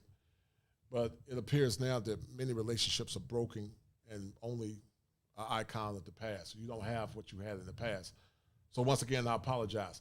But to the women that are listening, and guys, Mr. Turner, I apologize for that. That stream always, it's slow. I don't know why. Every time I try to play that, it'll slow the stream up. I don't know if it's a virus, but it'll crash the stream. But anyway, we were talking about men are the arbiters of relationships, and they set the tone. And so to some of the women that are listening, I would love for some of the women to come on and add to the conversation. Do you deem yourself as the prize? But before you ladies come on, Ty, what else would you like to add to the Love After Betrayal program that was initiated by you and Ed Baxter? What else would you like to add, Dirk? Yeah. So, and there's one part of the program that we discuss, Perfect Partner, right? It's a part of the program where we get the man to understand what he wants in a woman in his life, right? He has to identify what he wants. If you don't identify what you want in a woman, she'll just become your default, right? So I use this analogy with my hands, right? So when you get with a woman, she becomes your companion sex partner, right? That's the normal thing for women. If you have kids, now you have that connection. And if you marry, you have another connection. If she becomes a part of your life, meaning that she does what she needs to do in order to help you, right? She knows what you need, give you what you need to help support you. Now you have that bond like this. When things start going wrong, you'll start noticing the disconnect piece by piece, right? If you leave her just that companion sex partner and you just she's not a part of your life, she's not a part of your mission, nothing like that, and she starts to wander off, you don't even realize it until she's not having sex with you anymore. She's not doing things with you anymore, right? You don't realize those things. And then you're like, wait, what's going on? Because you haven't added her, make her your perfect partner. You haven't told her what you need in a woman in order for her to be in your life. And the reason why guys don't do that is because they don't really know where they want to be in life, right? A lot of times they come in, they're emotionally drained. They're looking for that woman to come into their life to brighten it up because it's so dark and it's so lonely now, right? A man is supposed to build a life. The woman becomes a part of life that he built. She doesn't need to bring anything. We don't care what she brings. We just want her, right? But she's going to want to be a part of that life. You have to have a life going on, and she doesn't become the life. She becomes a part of the life that you continue building, whether she's there or not, right? And if she acts up in your life, she has to leave your life because she's going to bring your life down. Women have to behave themselves when they're in a man's life. And what happens is when you make her your crutch, when you get all of your emotional and your laughter and joy, everything comes from her. It's hard to hold boundaries. It's hard to check bad behavior because you want to keep that person around. They feeding you. Just like if you had a job and they're paying you a lot of money, but you being abused, right? They're working you to death. They're not respecting you, but you're making so much money. It's like, damn, I can't believe that's how we are with women. It's like she's not. A lot of guys when they get on the call me, that's what they end up doing. So We want to turn that around, fellas. And the way that you do that is you have to be investing in yourself, improving yourself on a daily basis. This starts to ride. It's not just for, like, I don't dress well just for the world. My standards for who I am has to rise in my own head in order for me to not tolerate negative things. So I'm always continuously improving. I help a guy dress well. He's not going to be dressed as well as me in the beginning, but in the first month of him learning, he done raised his standards for himself. He's not tolerating certain things he was tolerating before. Mr. Turner, I want you to talk about how you've deferred power in your past relationships in less than 3 minutes. Make it brief. And then I want some of the women to come on and join the conversation. But how have you deferred power in relationships, and what are you learning to move forward as a very successful man? Wow. How I defer power more, I found myself catering to her more and more and more. And the more I did it, the more she wanted, and the more I refused, because I came up at a time where you really wasn't supposed to say no to a woman. At least that was my teaching. And it goes back, it also goes back to what's happening with a lot of ladies too. But I digress on that in regard to how they're being taught. So I was taught, always, say yes to your lady. If it's not yes, then it's, later, or, maybe, or something like that. But it's never no. So that's how I began to kind of, give away my power. And in my case, the more the more I gave, the more she wanted. And, and looking back, on it though, Coach and Ty, I didn't, for one thing, I didn't vet right. I didn't look at the signs of a possible problem in a relationship. I came up with, with both parents in my household, for example. She came up with just a mother. Now, time and time I asked her, have you resolved the issues in regard to what's going on with your dad? Oh, yeah, I resolved it, That was one sign. Number two, I just started seeing different things happen. And for me, I just ignored it, thinking that, it was no big deal. When in the back of my mind, it was something, that I should have said something about when I did. Right. And that was the beginning of the end, I think. But the most important thing in my case was I just didn't vet right. I didn't ask the right questions. Right.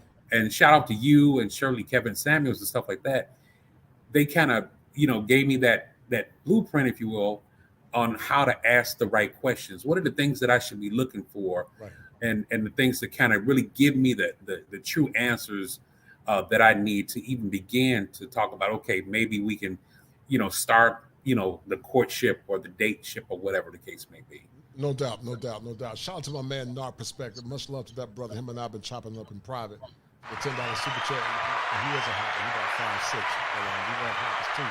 But he got that Leo swag. So, Nart Perspective, if you look at the show, get your L up, because you're in the circle of fire. You're in the circle of fire. You with the King of Kings. You got Ty Maynard cut. I call him the 3/4 Leo. He ain't 100% like me.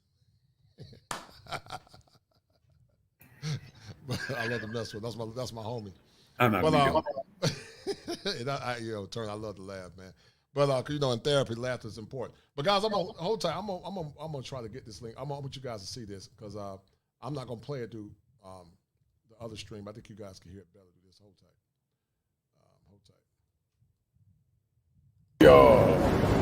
For your mind, the kosher clinician.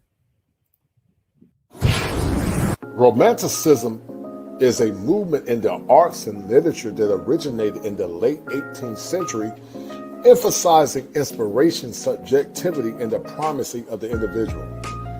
Romanticism, also defined in the dictionary, is the state or quality of being romantic.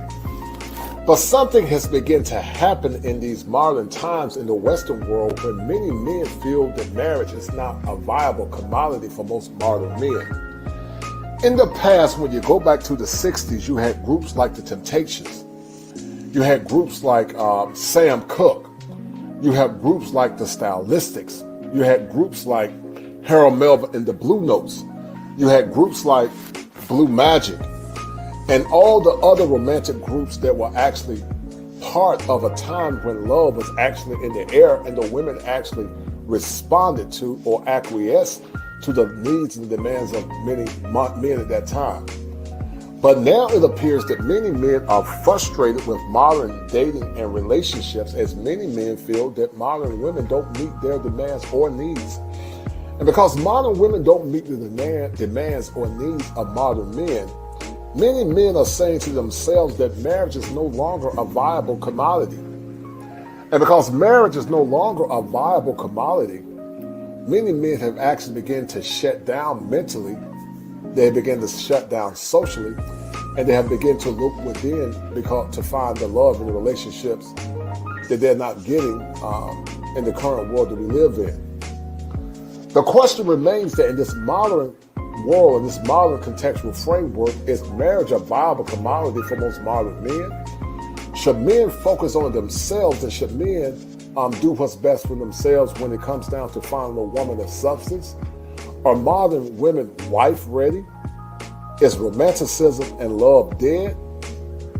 I want you guys to explore and begin to enjoy this show as we talk about the dynamics that have been impacted many modern men and women. And we're going to ask ourselves the question, if marriages are actually dead, what would be the outcomes for the future generations when it comes down to stability and community? If the marriages are also dead, what are modern women willing to do to acquiesce to the needs of men? Because in a relationship, it takes two in order to make that relationship become pliable, sustainable, and great.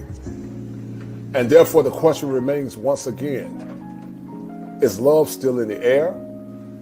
Is the times of the past when we had groups like Blue Magic and the Stylistics gone before our time? I want you to explore and examine the evidence presented to you. And I want you to ask yourself the question once again, what is it in for American men to get married in this current world that we live in? Be well.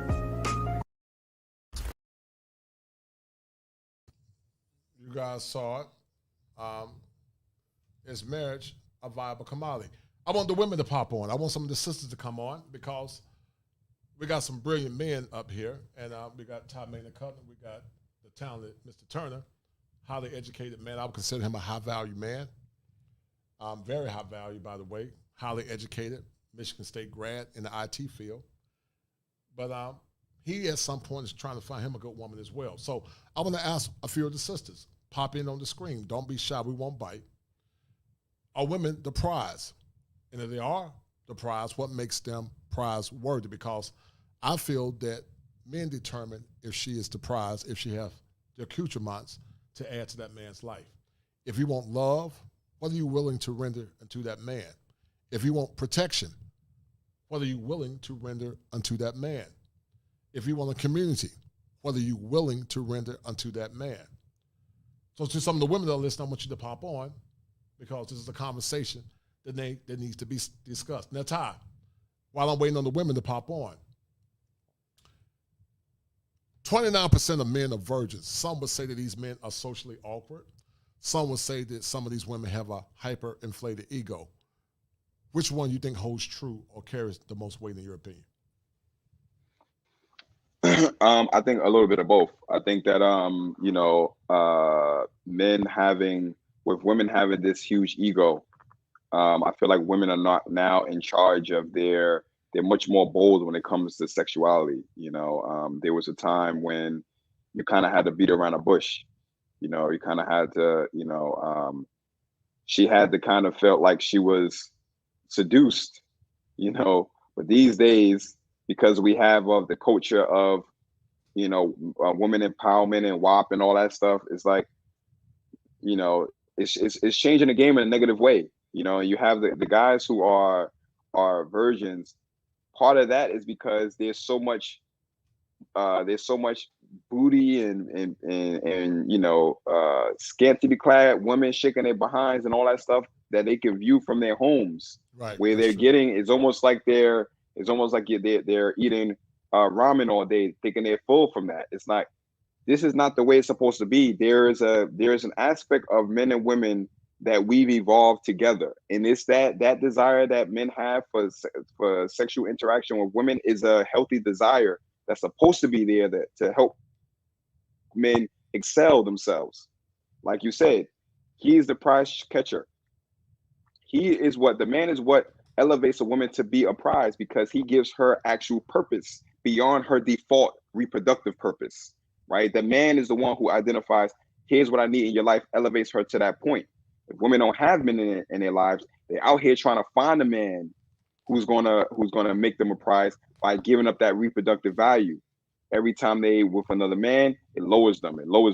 Not just in the with the sex, but also with the baggage they gain from being around men, trying not to have him get over me like the last guy got over me. And I'm like, by the time they're 30s and 40s, they have all these walls. It's hard to love them, right? It's hard to make them the prize, because they want to play. They'll play tug of war with you because they don't want to get hurt. They don't want to get pulled around. They don't want to be in a situation where that happened like it happened last time, right? So these are the things that's happening. Unfortunately, these things are creating these issues in our younger men and in our younger women, and that's the reason why I'm a coach. That's the reason why I go after the demographics of younger men as well, helping them improve themselves. Having somebody who's a little older, like yourself, Coach Clinician and James, having yourself speaking to these younger men in a way that they'll listen, in a way that they'll take heed, because we've been there. We made the mistakes.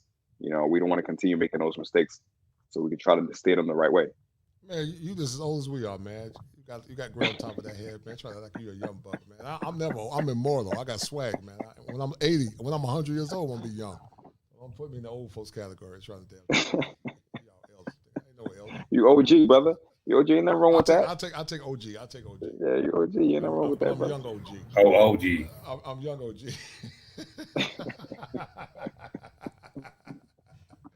All right, let me ask you a question, Ty, and then I want Mr. Turner to pick it back. But while we're waiting, I'm waiting for some of the women to pop in. I love you, sisters, but I want to hear from the women. I want to hear from Mika G. Thank you, Mika G. She said, thank you for inviting me to speak in bed and moment list. I was glad to consider. Okay, no doubt there. Much love and blessings. But to some of the women that are listening, Ms. Parker, we love your insight. You're very intelligent. But until the women come on, we're going to continue to have this conversation. Because men need to have standards. Can having standards, in your opinion, Mr. Turner, bring balance back to the force? And I know you got the right answer because you're a Libra and you're balanced. But can having high standards bring back balance to dating and relationships, in your opinion? Oh, sure. And the main thing about that is, just having first of all, having a pulse of who you are, right? And, and understanding what your purpose is. And, when you have those two, and again, what Ty brings to the discussion as far as how you dress, your self-image, how you present yourself, clothing, attitude, and that kind of thing. Now you're ready to go out there and say, okay, well, and not even be looking for it. The cool thing about this is that when you really, really start knowing who you are and what you are and the purpose that you attract it. You don't have to go out and look for it. You don't have to search for it and that kind of thing. And, again, and taking it back, biblically, right? It wasn't, Adam didn't look for Eve. You know what I'm saying? He discovered Eve, which is a big difference, because Adam was on his purpose. He wasn't physically looking for Eve. He just, God presented that thing and he said, oh, okay, well, this is what it is, and without getting all into the nuances about that. But, if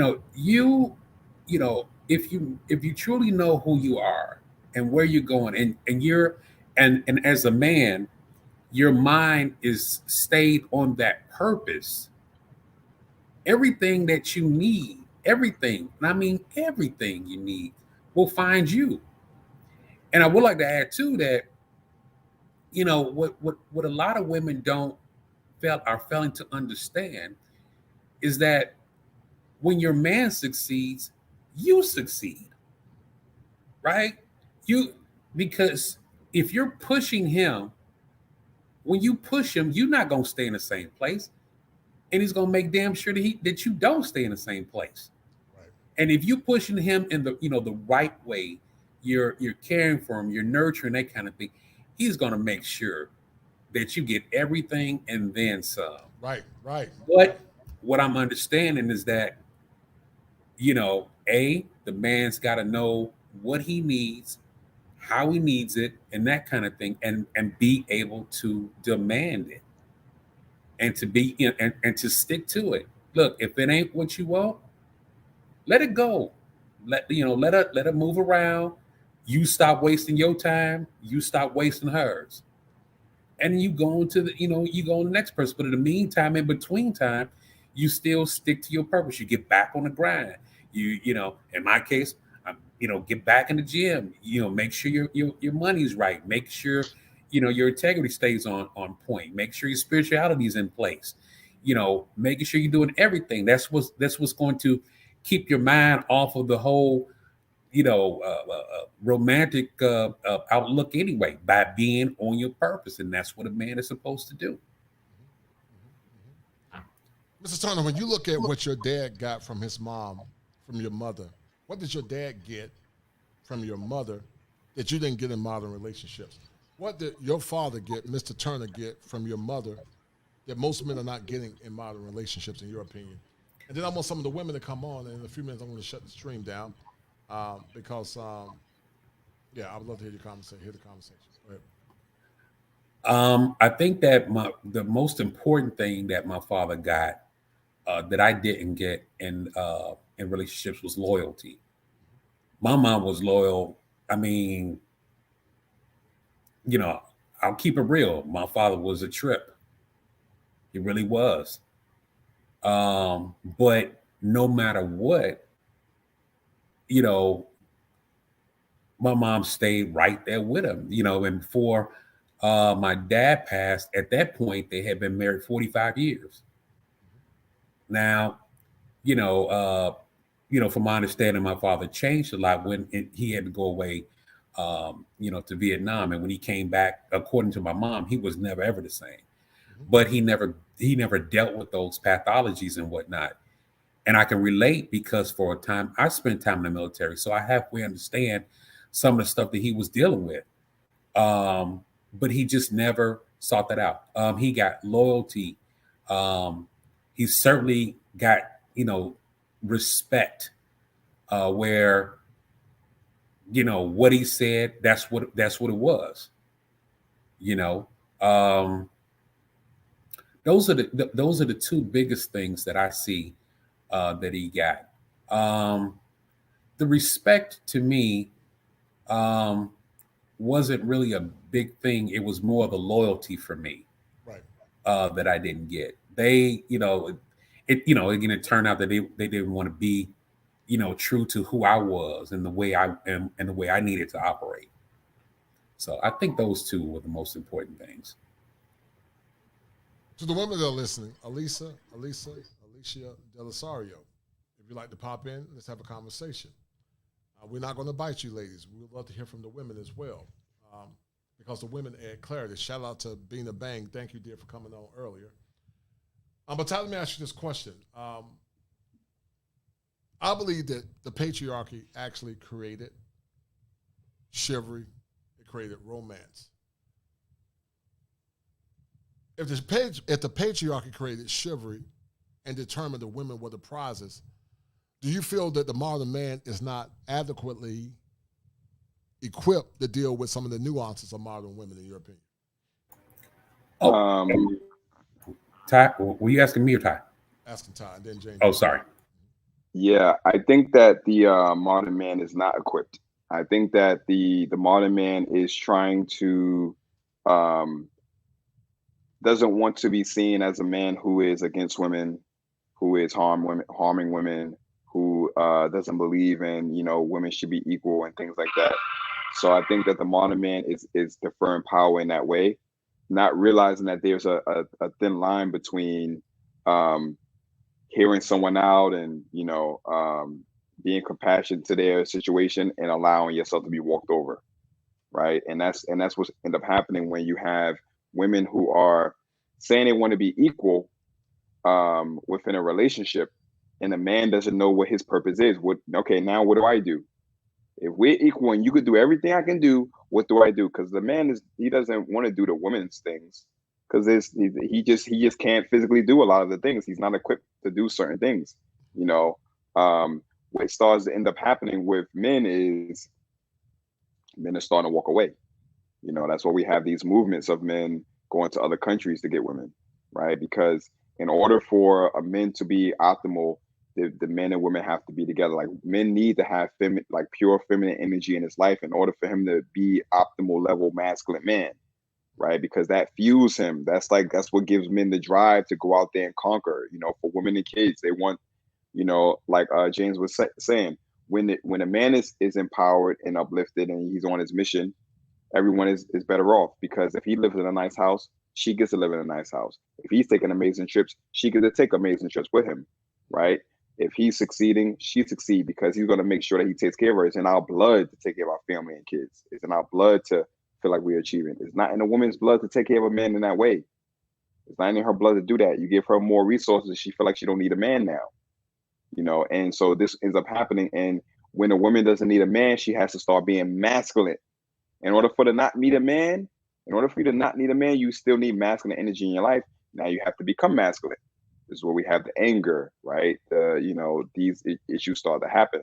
Modern men have to hold their ground, right? Allow the women to go and do what they want to do. Allow them to do what they want. Get the women who are going to go with your program. There's so many women out there who don't feel like this. Mm-hmm. Get those women that's going to help support you. But there's no other option. You don't get a woman who wants to do her own thing and all that. You don't get those women in your life, because you won't be able to succeed in the way you need to succeed. That's true. That's true. And something that, Mr. Turner and Ty, you realize it too, because you're a little younger than me, Mr. Turner, but as a man gets older, peace is paramount. Teddy Pendergrass called the woman in his life the Mona Lisa. He said, "You inspired me." And men want to be inspired to have a woman that's going to bring peace instead of chaos. I'm going to predict that man that allow his woman to display her body before the world is going to have chaos at some point in his relationship, because he is an unconscious simp. And as I said about Russell Wilson, a dodo bird. He doesn't have the foresight of an eagle, because if he had the foresight and the keenness of an eagle, he would never have allowed his woman to display her body before the world. And it's unfortunate, because we tend to celebrate it. And that's why it's so hard for the good sisters that are trying to get a husband to feel like, will they ever get a good man? Because we tend to celebrate debauchery instead of celebrating chaste women that are trying or striving to be good, wholesome women. And yet the circle of debauchery goes on and on, from, what's her name, from Steph Curry's wife to Jada Pinkett, to Gabrielle Union, to this woman, to Russell Wilson.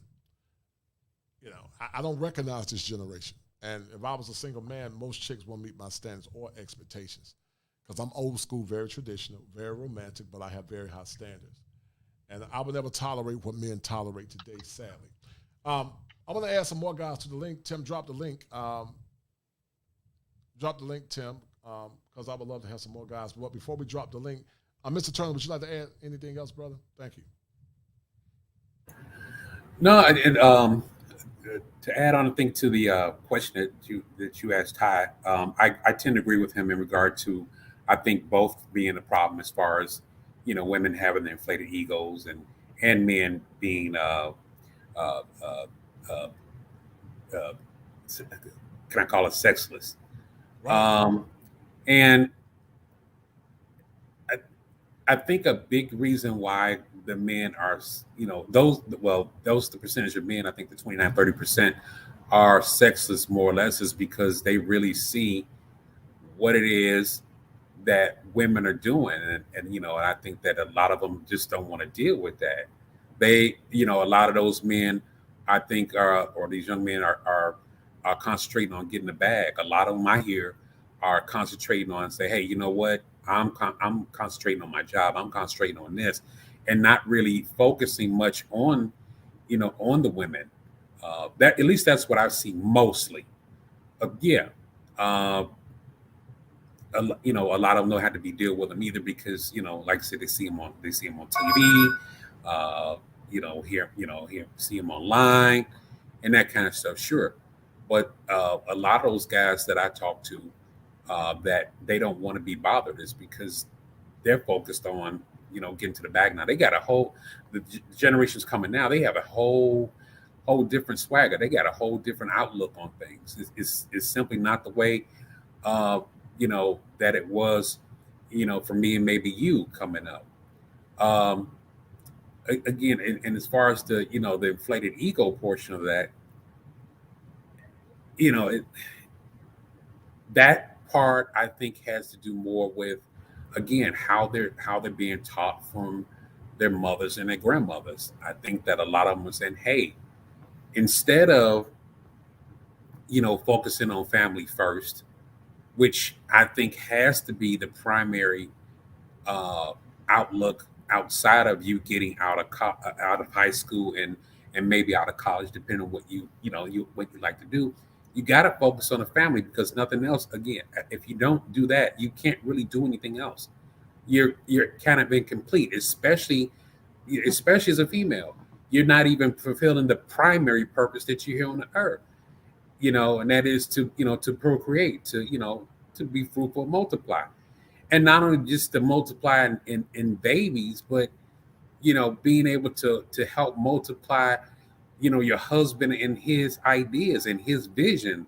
You know, men have the ability to do more than one thing, and and the woman can add on to those. Well, yeah, baby, okay, this is what I can do to help you get yours. This is what I can help you do here. I can, I see this, I see that. They have insight where we have foresight, and when it works together, it works beautifully. But again, if women are talking this mess about, okay, I'll wait, I'll wait and get out of college and then start my career or be an entrepreneur, and okay, I'm gonna go out and have my hot girl summer or my fun and this, that, and the other, and get my business up, and then I worry about a husband. And then on top of that, now you want what you wanted in your 20s, and you're nowhere there. You made an excellent point, Ty. I want you to add to this, because I think a lot of women, Mr. Turner talked about the hot girl summer, but what most women don't understand, if they want to be wife ready and be deemed as a prize for a man, some of these women, when they're going back to have fun, are racking up high body counts. And this is a topic that, a lot of times cause folks that, that's the fenter muscles in the behind to get tight. But if they want to be deemed as a prize by a man, most don't understand that having a lot of fun or too much fun can diminish their worth to a man, but also it can hurt the woman on the back end because now she has too much experience. What's your take on that, brother? Yeah, I think that when it comes to relationships and how women are going out there and trying to be boss women first and everything, and they start racking up those bodies, they don't realize that it's not something you can hide, right? No, a man is not going to know how many men you've been with and all that, but those men have changed you. They've changed your behavior. You're not as soft as you are. I was speaking to a young lady a few months ago, and she was telling me, I was like, as a woman get older, she changes. She was like, my sister is her 30s. She's still beautiful. I'm like, yeah, she may still be beautiful physically, but she's not the same. I'm like, I told her, like, since the last time I seen you, you've changed because you had another man recently around you, and you've changed. You've created some new walls of with you right now.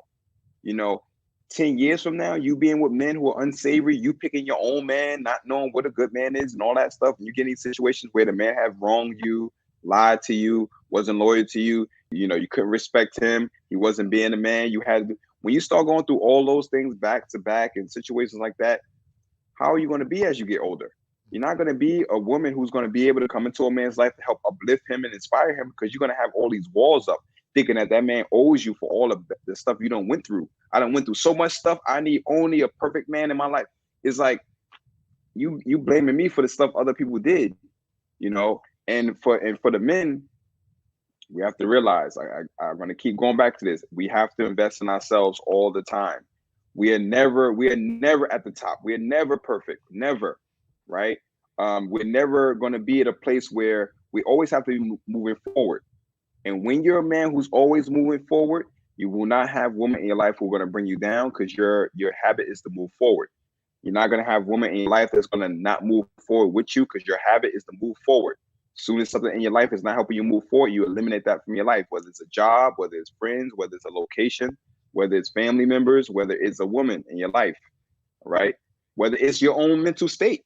You know, you got some addictions going on. You got to get rid of that too to move forward in your life. And that's what this is about. You know, once we start doing that, women will start to change. They will be forced to do it when men start having these standards. So the more we have standards, the more women will start to improve, I believe. Shout out to my homie Shannon Rawls. Shannon got a popping YouTube channel, over 3,000 subs. That's my homie. Shannon, feel free to pop in, brother, and give your cue on this discussion, because I believe that men are the prize catchers. That's a term that I created because I am the coach and clinician. But that's a term that I created to more or less highlight that men determine if she is the prize. She can be the prize in her head, but men determine if she is the prize. So I want someone else to add to the conversation. Tim, drop the link again, brother. And I want some more brothers to come in, and we're going to end this stream in a few minutes because I'm tired, and I got to get ready for tomorrow because I got a lot of things to do. I need to work out, lift weights, and ride my bike. I'm trying to get my swag on like Mr. Turner, because right now I'm about 40 pounds overweight. You know, so I need to get down to about 240. So if I had to, being the prize catcher, you got to be in good shape too. Oui. So real quick, is there anyone else who would like to add to the conversation? Ms. Parker, are you there, dear? Bridge Builder. Bridge Builder says that grandparents were busy working. They didn't even have time to hardly watch TV, and they would have called a lot of this TV. You're right, nonsense on TV. You're correct, brother. I agree with you 100%. Ms. Parker, I don't know if you're back from the hotel, dear, but please pop in if you can. Please pop in, because I would love to hear your points of views, because I think this great demise Mr. Turner started with Gen Xers. Ty is a cusper. He is a cusp Gen X. I told you Ty's like, Ty's a hybrid, man. I don't know what Ty is. We're going to put him in the mutant category. Yeah, Quarter Leo, and, he's on the cusp of being a Gen Xer and a millennial. I don't know where to put him at, man. I'm going to put Ty in the back. Get on my platform, Ty. I'm the one bringing the bridge. I'm bridging everybody together, brother. I'm connected to the older generation. I'm also connected to the younger generation. You know what I mean? The younger generation look up to me still. 20, I was just speaking to a group of 20-something year olds just yesterday, actually. Yeah. One thing about me is that I have a compassion for men. I went through it. I went through situations where I wasn't honoring myself, and when that happens, you cannot succeed. And like I said, we all have some type of gift that we're trying to excel from. Once you realize that gift, you want to go out there and express that. And the reason why I started that Patreon is because Black men need all the advantages we can get. In this country, we need all the advantages we can get. And I figured out an advantage. It's something right underneath everybody's nose, the way we dress. Right underneath everyone's nose, you improve it and you use it the right way, you can open doors for yourself. You can allow yourself to get into places and opportunities you didn't think you could before. So that's why I teach men these skills, and I want to really teach my brothers these skills. Alan Roger Curry talked about the beta male revolution. It appears that many men are revolting, Ty and Mr. Turner, in relationships, because even though they are the prize catchers, they feel like that regardless of what they do, it's never enough. Was there ever a time, Mr. Turner, in your relationship where you felt like it was never enough? Because I did a show, and guys, go check it out, called The Exodus. And it was called Taxation Without Representation and the Mental Breaking of the American Male. And you saw that in this guy that more or less exited out those ladies recently, sadly.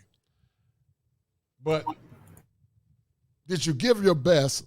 James Ingram said it better than me. I ain't going to start singing because y'all going to take up a love off. Please don't.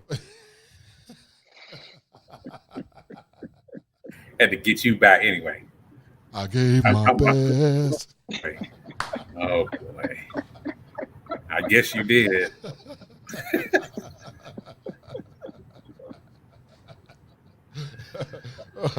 But I guess my best wasn't good enough. Oh man, you messed the let stream me see up, what you man. done started now. You And messed now the stream everybody up, Mr. starts Turner. singing.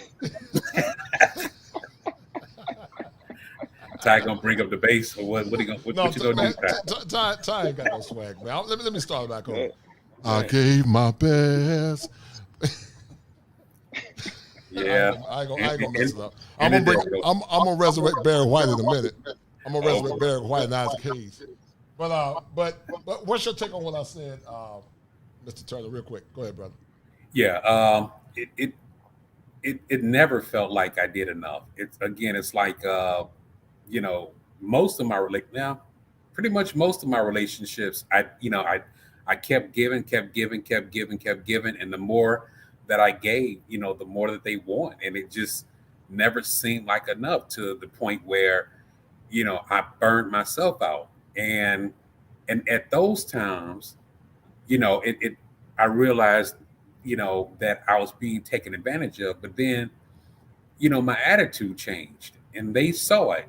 And if I had picked up on, if I had acknowledged it in the beginning, then they wouldn't have to see the other side of the Libra in me when you take advantage of me, and I find out that you are, and so if I, again, if I vetted right and that kind of thing, I probably could have seen it better. But now, again, I'm on that, that road to recovery, so to speak. And honestly, I honestly don't think that will ever happen again. It just won't. It just won't. What do you mean? The simplicity of the past and great relationships? Yeah, it's again, as far as me picking up on certain things that that ladies are doing or trying to do that could possibly take advantage of me. I can tell, because they'll, without fail, they will say something and they will slip up, and I got you. Look at Ty over there hating, man. Ty know he hating. Ty over there hating. Who was the guy? Thank you, GDO. At least GDO can recognize talent when he sees it. I might get you signed me to a contract. I don't know who it was, but Lou Rawls said it better than me. Lou Rawls said, "You'll never find as long as you live." They ain't ready for that Lou Rawls. You know what? They not. They ain't ready for Lou Rawls, man. They ain't ready for that Lou Rawls. Y'all want me to bring back Barry White? I can bring back Barry White too. I can bring back Barry White. I can bring back Isaac Hayes, man. I gotta let these OGs do their thing. Let these OGs do their thing. You know what, Coach? They are not ready for any of that. They ain't ready for the past, man. Music. Man, that's when music was music. Music was music. Gospel music was gospel music. You had the Lions. You had Commission. You Shirley had Caesar. Caesar, right. Take Six, yeah. Right. Music was music, man, and that's why I don't resonate with this stuff in this culture now. I don't resonate with it. I'm a romantic at heart. I love romanticism. I love, treating a woman good, treating her well as long as she respects me as a man. I love chivalry, but I realize that most modern women are not worthy of chivalry. They're not worthy of it. They're not. They're not. Miss Parker, when you coming on? Bring some of that Sagittarian swag to the show. Come on, Miss Parker. Come on in.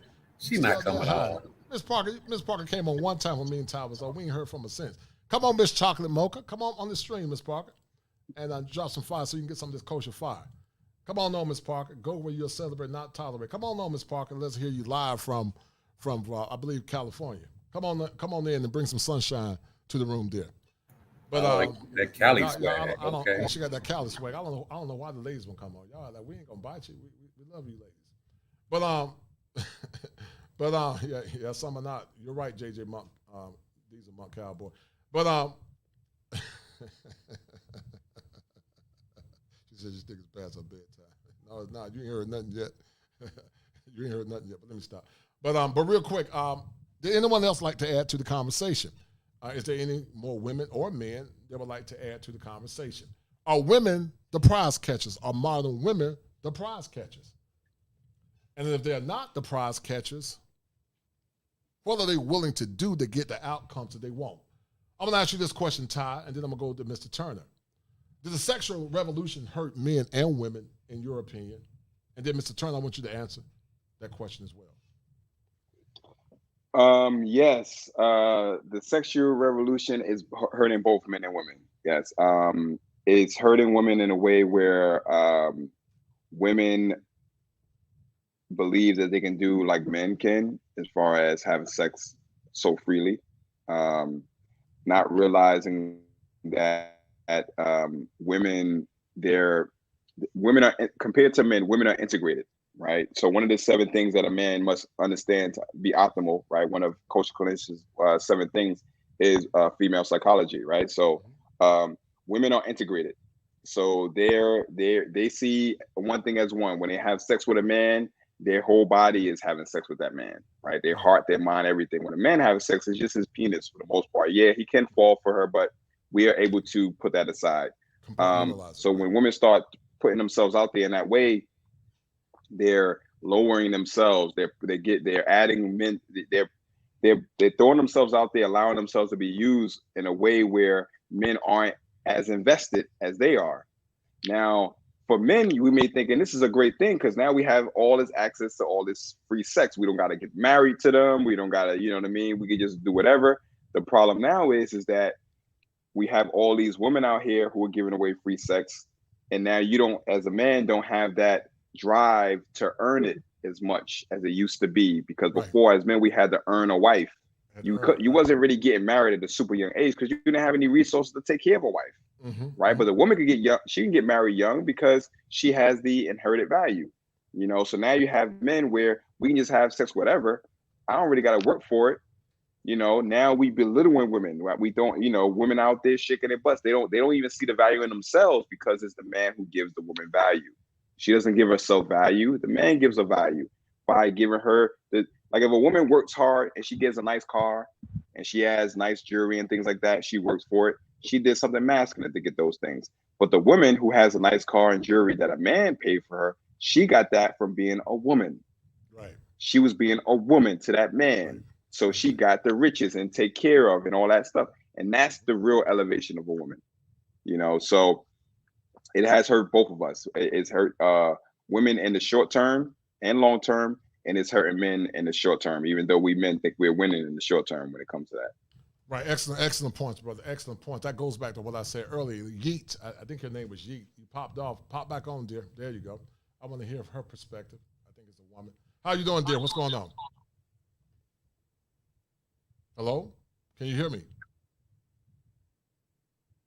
Hello? Yeah, I don't know what's going on. I don't know if there are technical issues. Yeet, if you want to add to the conversation, pop back on, please. But in the meantime, Mr. Turner, what's your take on what Ty said, brother?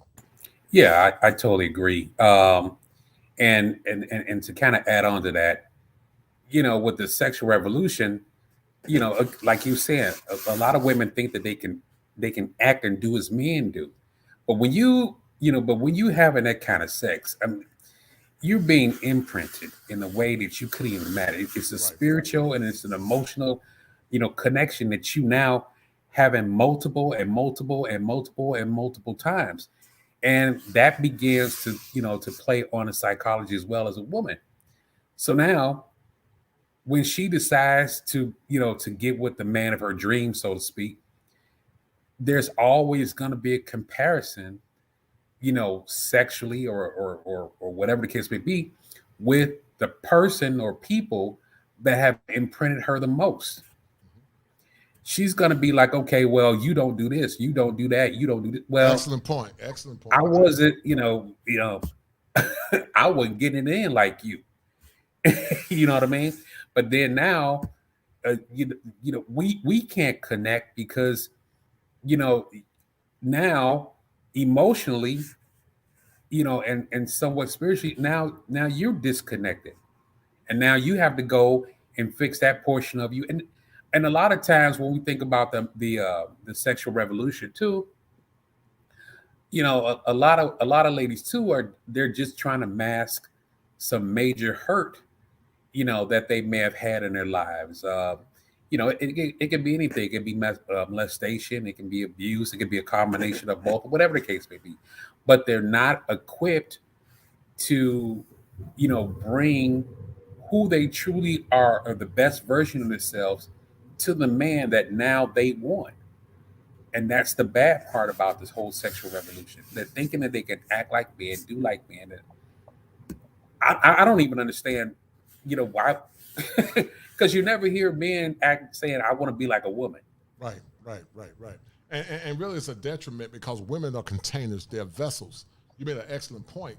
You begin to get imprinted, like men get imprinted mentally from words of adulation and words of validation from a woman because she's his cheerleader.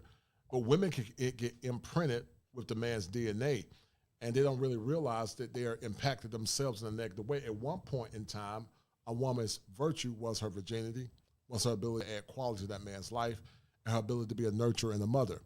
But those days are gone. Ty made an excellent point. Men wanted to get married years ago because they had to fight for it. But it's a hunter likes a challenge. Men by nature love a challenge, but it's almost like a gazelle versus a field rat. A field rat has no inherent value because it's easy to catch. And once that man get that field rat or that possum, he get it by the tail and twirl it and throw it back in the field. That's what's happened to the modern woman. Many personify the field rat. She's caught. You get a BB gun or gun and pop it, and then you just get it and throw it back in the field because there's no quality. But something that carries great value is something that's hard to catch, like a gazelle or an elephant or a wildebeest or a lion. Well, we don't kill lions because they're sacred. We don't mess with my lions. But I need you to get your L's up. You sitting over there like you have a narcolepsy. But my point is something that's worth catching. Men don't mind investing in it. Women say they want to be chased, but you can't get chased if you don't bring an inherent value to that man in that relationship.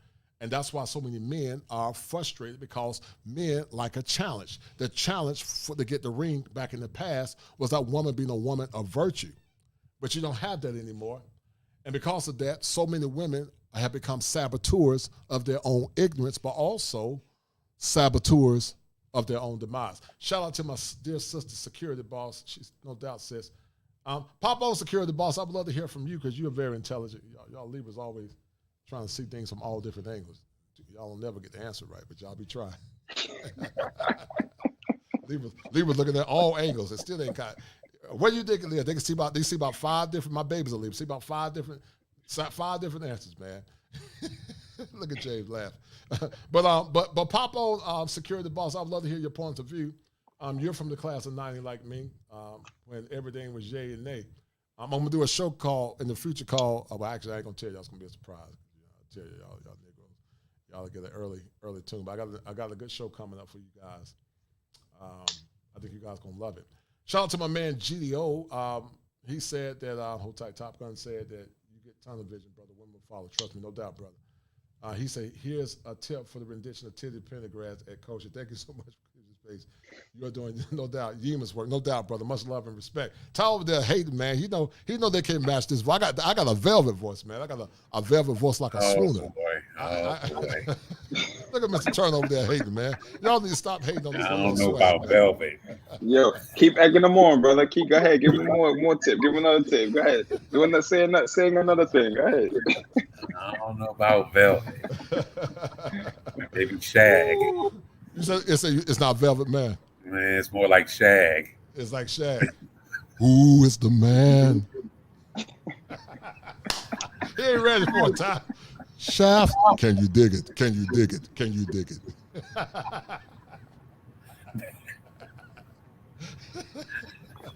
I'm about to resurrect Black Moses. Black Moses was what's his name?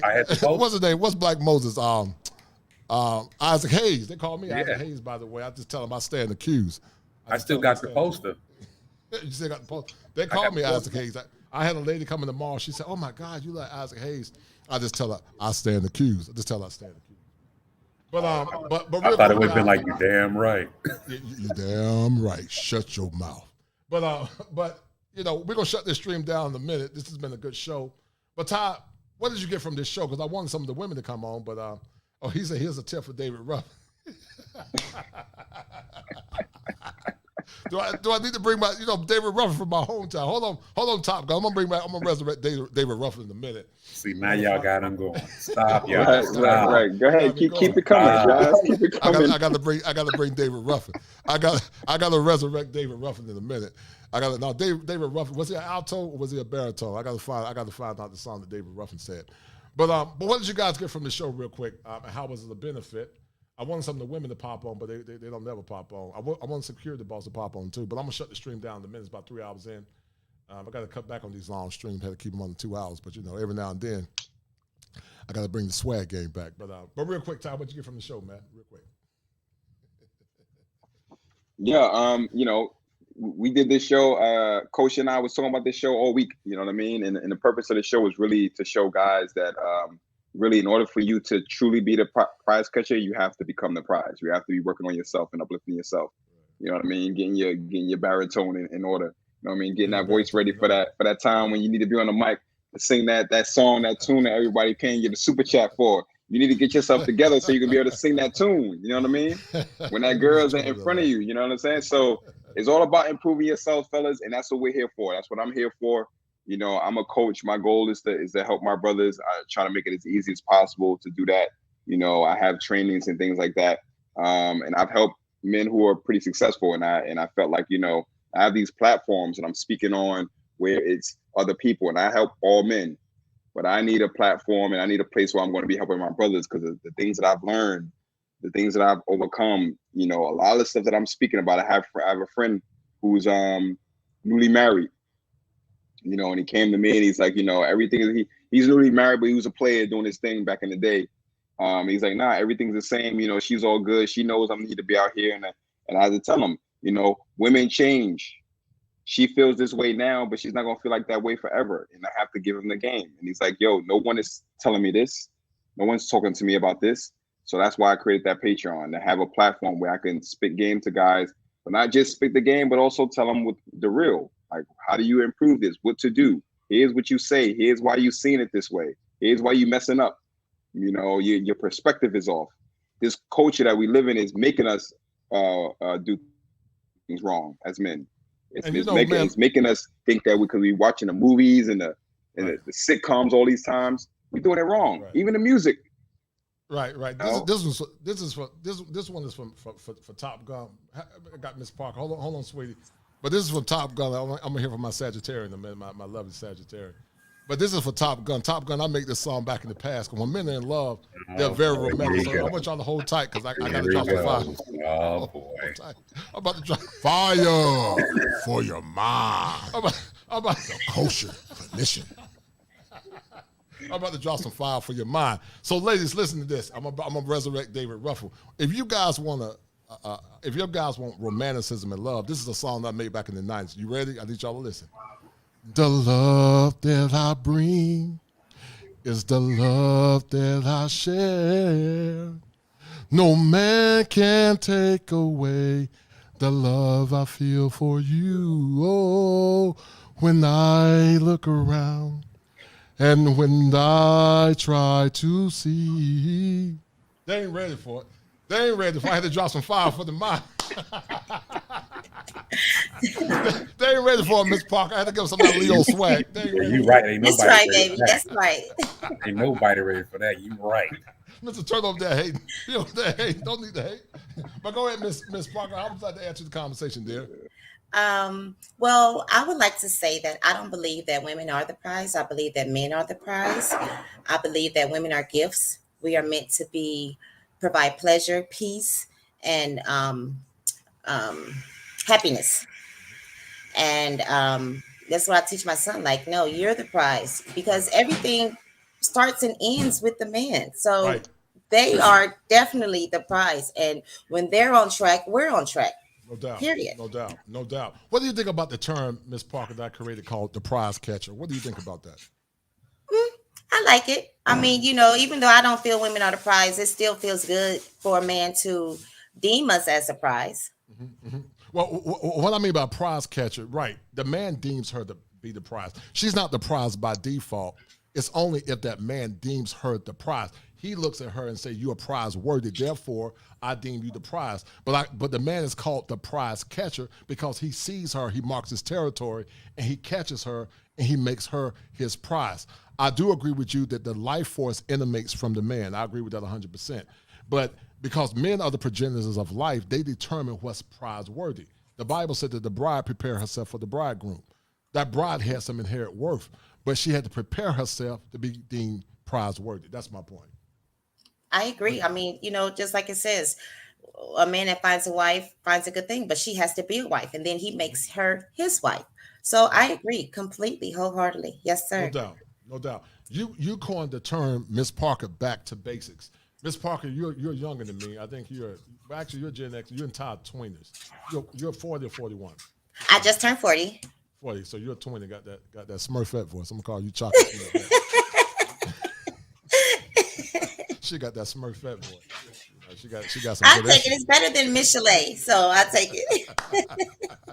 She got that Smurfette voice, oozing with femininity. But what happened in your opinion, Miss Parker, with the demise of current relationships? You saw that display of debauchery by this lady. We believe those things should be for your man in the bedroom. But what do you think happened to modern relationships? And do you see things turning around, or do you see it precipitously getting worse in your opinion? We lost respect. There's no respect for the black man, the man, period. And I think that's where our relationships took a turn for the worse, because it's no respect. We don't respect ourselves. We don't respect anybody else. And social media has highlighted exactly what it is that may have been going on behind closed doors. And now it's all for the public to see. And now with this new sexual revolution and this new show me generation, it's just making things more apparent of how women have always behaved, and I can see some women my age are seeing that we have quote unquote hit the wall, need to start to make a change in order to get the results that we want. But the younger generation, this generation is so hard. And I don't know if it's because the older generation are telling the younger generation to, be independent instead of dependent, whether it's the mom and the dad, or both of them telling the children to be, independent and not dependent. It's a lot. It's going to take a lot. Like my mom used to say, you got to hit rock bottom. Right, and until everybody hits rock bottom, then that's when, we can start to change. Because people don't change without consequences. Unless there are consequences, that's when people begin to change. Right, I agree with that. And you're right, Ms. Parker. I think a lot of our women have lived through vicarious trauma. They should have been taught to be interdependent with their men. Interdependent is totally different than being independent. Independent and self-sufficient are actually synonymous to one another. It's one thing to say, Ms. Parker, I'm going to be soft and self-sufficient until I get a man, versus I'm going to be strong and independent and I don't need a man. That's a thinking error called magnification. A woman should say, I'm going to be soft and self-sufficient until I get my man, so that we can become interdependent and build a legacy. The black community and the black family I think it's dead. I think some would say black love is dead. What's your take on that? I'm a hopeless romantic, so I am hoping that we all find a way to get it together. I believe that our black men want to be with our black women. Right. It's just a matter of respect. Once the woman gets respect for the black man, we'll be able to get along. We'll be able to do what it is that we need to do on this earth. But without respect, it's nothing, because respect equals love, period. Right. That is love for a man. I see Tim over there shaking his head, but before Tim answers, you started your YouTube channel called Miss Parker Back to Basics. You said that you didn't realize that a lot of men were dealing with the things that they're dealing with. It was very new to you. What did it mean to you, and when did you get your awakening about the pathologies that black men and black women are having, Miss Parker? It meant a lot, because, again, I have a son, and so I'm an advocate for black men because of my son. But in my relationships and everything. I've learned so much about myself from men in these YouTube spaces, and just learning, like, it was in the barbershops. It wasn't talked about. And if it was, normally at the family reunions, the men are off talking, the women are off talking. So we don't really get to hear what it is that the men are saying. And then in most Black families, men aren't celebrated. They aren't encouraged. They're shut down. They're told, their feelings don't matter. They are ridiculed. They are put down. It's just a lot of barriers on which men weren't able to express themselves. I love this space. I love the fact that you guys are able to have a platform to be able to talk to each other, to encourage each other, to help each other, to get this out, because it needs to be done, because so many of our men suffer in silence, and it's suffer in silence, right? It's so detrimental to our race that we find a way to get mental health and get ourselves together, period. Right. Well, listen, yeah. So I love this sister's positivity. I love her positivity. I love her energy, her effervescent personality. I love Miss Parker. She's been very supportive of the program. But Mr. Turner, I saw you shaking your head, man. Like you resurrected the spirit of Bishop Bullwinkle. You were saying hell no. You were saying hell no to the no. Look, Ty, he resurrected Bishop Bullwinkle. But Bishop Bullwinkle. But I saw you shaking your head real quick. Why did you shake your head, brother? Well, for one thing, somebody put in the chat. Anyway, something funny. You just had to be there. But anyway, where I kind of conflicted was that love equals respect, and no, I don't quite see it that way. But actually, I agree with her, and I'm gonna tell you why. Because respect is a love currency for a man. Romanticism is a love currency for a woman. If you look at the Bible, the gospel actually tells the woman to honor and obey her husband, which is a form of respect. So I think that's what she's trying to say. But go ahead, Mr. Turner. I want to go ahead and finish adding to it, brother. Well, I agree that I agree that that respect is needed for the husband because of the role that the husband has to play in regard to him leading, and sometimes not even, and sometimes the rest of the family may not understand fully the direction that God has given him to go to.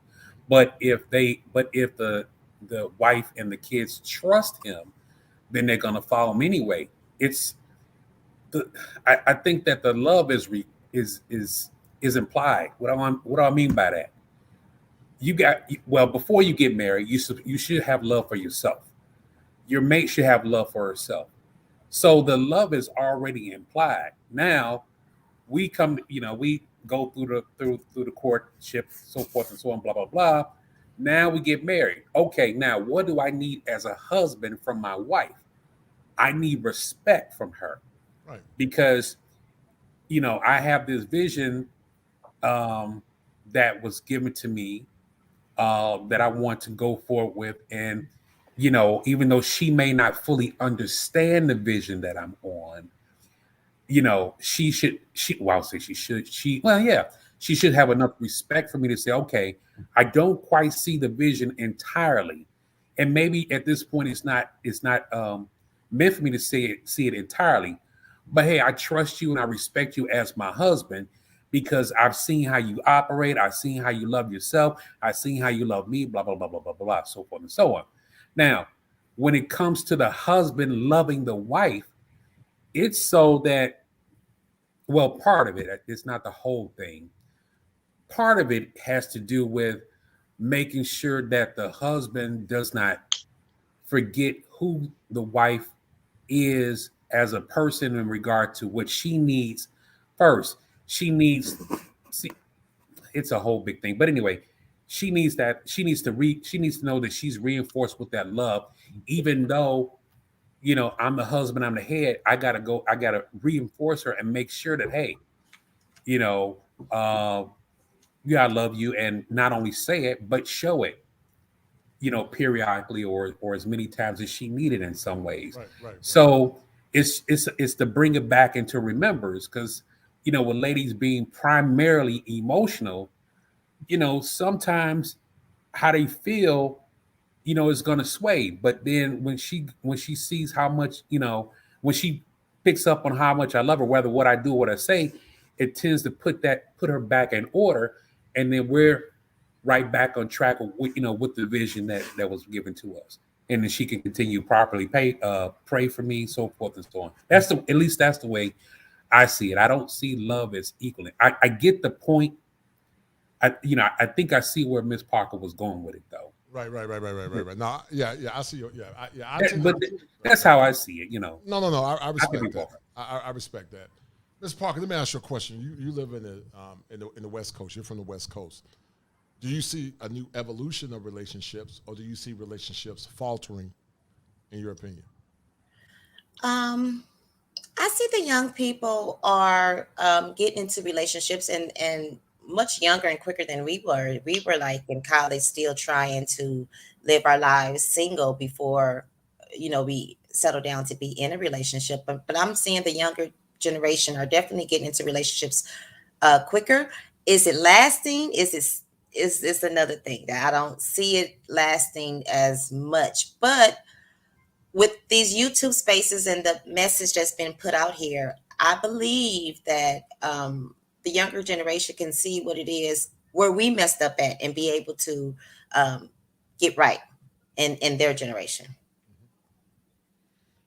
Yeah, I don't know. I'm just old school, man. I don't see it. I'm glad you're a happily hopeless romantic, but it's going to take some years before we get it back to balance. I don't know if we're going to be around. Hopefully for your son's generation, Ms. Parker, he'll see it. But you're a very effervescent woman. Are you married? Are you in the process of getting married? And if you're not, did you ever defer your power as a woman by looking over a good man, in your opinion? I'm not married, and I fumbled. Yeah, I fumbled the man. In my younger days, I did. I didn't know. What I had. I wasn't right. Even though we were together 7 years, we lived together. I was a wife. Definitely. He worked. I stayed home, took care of the baby, and the household and all this other stuff. But I was young. And I thought it was something else out there better. And I did. I fumbled the man. I appreciate your honesty. You felt like you have a limited supply on the man tree. A lot of women think that they have an unlimited supply on the man tree. What would you tell to the younger women, Ms. Parker, in their 20s and early 30s, about securing a good man and sticking with him versus always thinking the grass is greener on the other side? First, they really need to know who they are as a woman, love and respect themselves first before they can even start to get into a relationship and heal. So many of us are so broken and trying to get into relationships, and hurt people. So I would definitely tell them to heal first. And second, to find a man that you trust in your life, an older man that you trust, to vet the man in your life properly, because we don't make the good decisions all the time. So get somebody to help you vet the man, take him around your family to see, is this a good man? That way you're not, going in and out of relationships, making the same mistakes. That's how I feel. And that's why in the past, most girls wouldn't even deal with men unless they brought them to their fathers first. But so many of our women are very rebellious, Ms. Parker. True. Men can see things that women can't see, because if a woman get penis whipped, she's a slave to her emotions instead of being a slave to logic. So she get a man and he whips her in the bedroom. She falls in love. She falls in lust, and she can't really see the forest from the trees. And then years later, she comes to her senses, but by then it's too late, because you might have 5 or 6 kids by then, and you're living in poverty. But you had a good man that tried to guide you, but you didn't listen because you were hard-headed. And when we had stronger patriarchies, the men gave their daughters away over to the next man. Actually, that goes on in many cultures in Africa. And those men know that they're the prize catcher because they know that woman must meet their expectations. But sadly, Ms. Parker, our communities are broken. Over 70% of our kids are born in single-parent homes, and it doesn't appear to be getting better. What are some of the things you tell your son about valuing himself and ensuring that he's not more or less deceived by modern women? I'm always first and foremost, going to the Bible. I'm always, you got to know who you are, where you've been in order to know where you're going. Otherwise, you're going to continue going in circles. And I'm always, remember who you are. You are the man. You are in the image of God. Woman is the image of you. That's the reason why we are named one man. Right, Period, right, point blank. right. So, No doubt, yeah. love. No, I agree with you 100%. Real quick, I know Ty's getting sleep. He didn't take his Geritol. I know he got to go. But we're going I'm tired with that getting looking like one of them lazy lions laying under the forest. But real quick, Ty, what did you get from this show? And before we end this show, I'm gonna play your commercial again, man. And actually, I'm gonna play on the back end. But what did you get from this show, Ty? Real quick, what did you get from the show, brother? Well, I think that one of the best things that we did was we discuss, change the perspective on that whole prize idea, and really put the power in the hands of men. The only way that you can truly be the prize catcher is you have to build yourself up as men. You're not born with inherited value the way women are. And I like to say that women have had the same value since the beginning of time, since the beginning of humans, right? But men's value changes because we have potential, right? The men of today that are born, we can't invent the car was already invented. We can't invent the internet was already invented. We have to build on what other men have already built. That's what we as men do. We push civilization forward. Women stay the same. They're going to always be that what we need. But the man has to identify what he is first, and that's what the show is about, right? Fellas, you have to invest in yourself.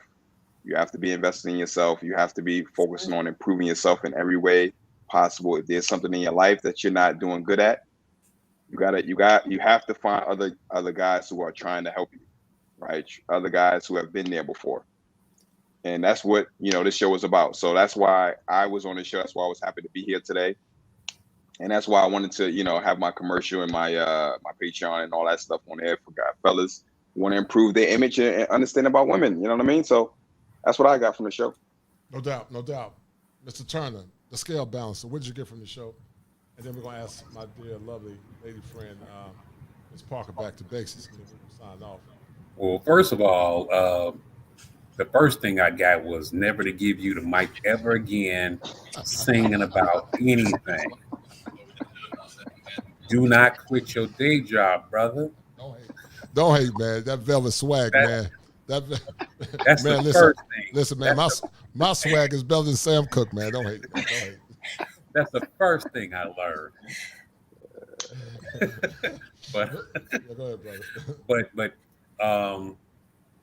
The next thing I learned was again, I agree with Ty. It's about men. Again, get in touch with yourself, enrich yourself, be who you're supposed to be. Don't concentrate on relationships. Relationships will come to you when and if you get ready. But you have to be in a position to not only be able to handle yourself, but be able to handle what is brought your way so that you can handle it properly. You can do it with confidence. You can do it with swag, even though you got Leo. You may have Leo swag. There's something different, but you can do it, and you can do it.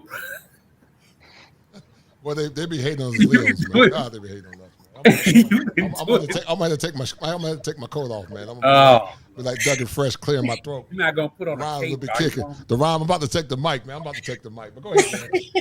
I'm about to get crunk. I'm about to take the mic. No, but and and again, what Ty said was it's true. When the men begin to get in line with who they need to be, the women really won't have a choice but to do that, because they will find that their choice is going to get really get limited as far as who they can pick and what the men, more importantly, are going to want to put up with. They're going to be, now I got to step my game up. You know what I mean? And then things get back in line. But us as men, again, we got a lot of work to do. We come a long way, but we got a long way to go. Right. And as far as love coming back, It's gonna be a long time. It's gonna take some time. Unfortunately. It's gonna take some time, but we're gonna let Chocolate Smurfette bring it back to life. But Chocolate Smurfette, what did you get from the show? But before you tell me, before you tell me what you got from the show, if you can go back in time and turn the hand of time, what would you have done different? Maybe you said it already, but what did you get from the show, number one? And what would you have done differently? Well, actually, what did you get from the show? And what must a woman do to make herself become prize-worthy for her future husband?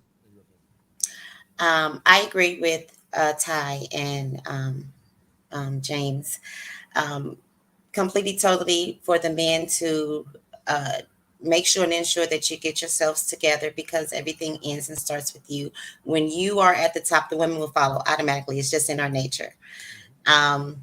And if I can do it all over again, I would stick to my guns and not have sex until I get married, like I was brought up to do. So that's what I would. I would definitely wait until I got married to give my prize away. Right. And women don't understand,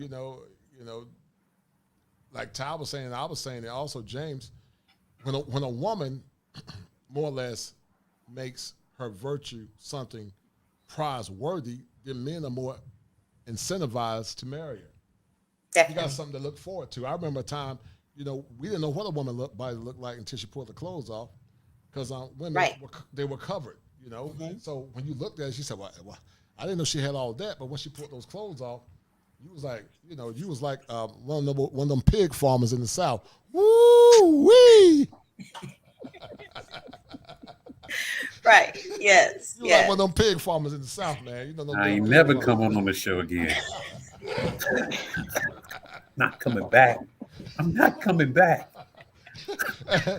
I'm just not going to do it. And it gave men something, Miss Parker, to look forward to. They were invigorated, and they made sweet music together, men and women. But see, so many women are imprinted when they get married.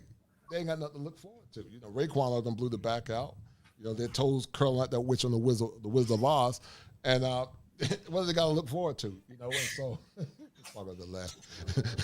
But they ain't got nothing to look forward to. And so we wonder why relationships are faltering.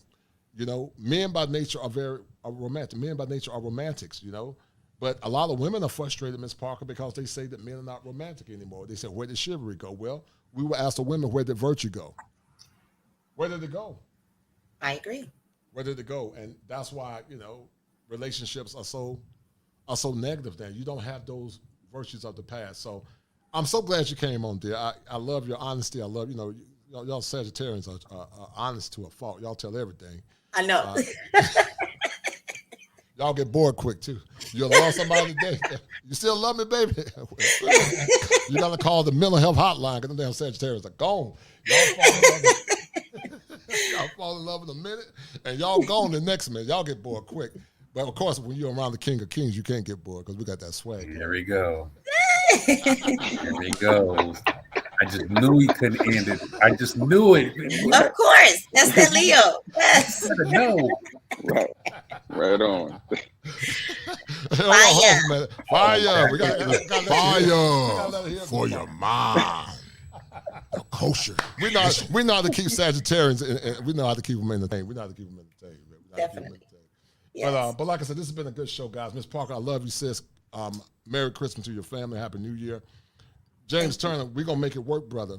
In about 5 more months, you're gonna have your swag game on point, and I'm gonna come see you up in Chi-Town, and maybe by that time, Ty can get his passport, too, man. We could be hollering like them pigs in the South, them pig farms in the South. Woo wee! But like I said, so what I got from this show is that, men hold more power than they realize. And when they start exercising their power, they're going to get the outcomes that they want. I challenge the men that are listening. You can change the trajectory of this current world that we live in. I think it's going to take a couple of generations to get it right. Me and Miss Parker being the old folks. Right. By that time, I'll be in my wheelchair flying down the hall, run away from old women because they're trying to holler at your boy, you know. You gonna be where? I'll be in the old folks home. And what? In the old folks home. I have my geriatric shoes on. Is that what's happening? With my smoke jacket on. I'll be like, Is that how they're gonna go? Oh, they're gonna be hollering at your boy, man. You know, Thinking you can sing I'm Isaac Hayes 6'6". I just tell them I stand the cues. You know, I'm 6'6" now with shoes on. Yeah, by then I'll be about there 6'2" with them geriatric sandals on.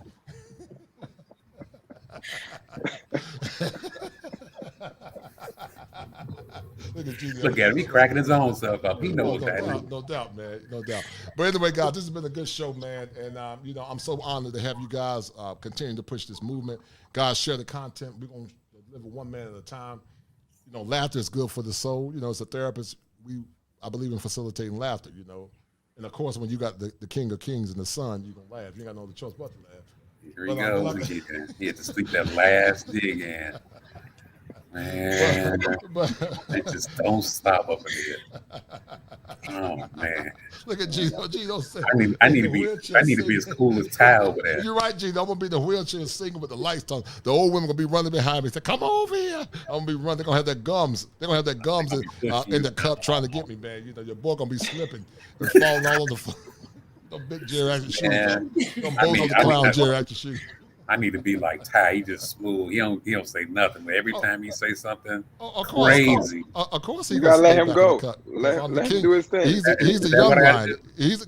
Ty got swag too, but I'm the young lion. He's a young lion. I'm the middle-aged lion. So you know, of course he's gonna let the elder lion go first. Is that what you call it? Oh, okay. Like they said in the Lion King, they said, "Remember who you are." So I gotta tell you, you gotta remember who you are, man. When you got that little swag like me. Okay. But anyway, guys, this has been a classic time. I'm about to get you, man, to cut this up, man. But I'm gonna play your clip again, and we're gonna sign off. Definitely. But guys, this has been a good one. Miss Parker, I love you, dear. I love your sweet voice. You got that soft voice. You got all that estrogen popping. Y'all gotta stay away from Miss Parker. Miss Parker gave you a baby at 40. She got all that. Hey, Miss Parker. Miss Parker got all that estrogen popping. Hey, Miss Parker.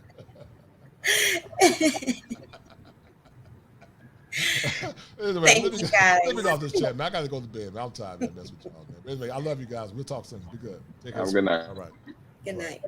So remember, guys, I told you that there are 7 steps that a man must go through in order to become an optimized male. And understanding female psychology is paramount to the efficacy of a man. I'm going to play that link by Ty again, but before we play it, guys, go check out my man, G, Grind Hard, Sleep Less.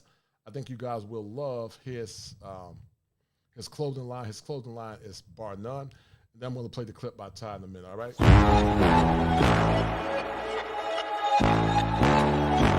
Tell them run it all.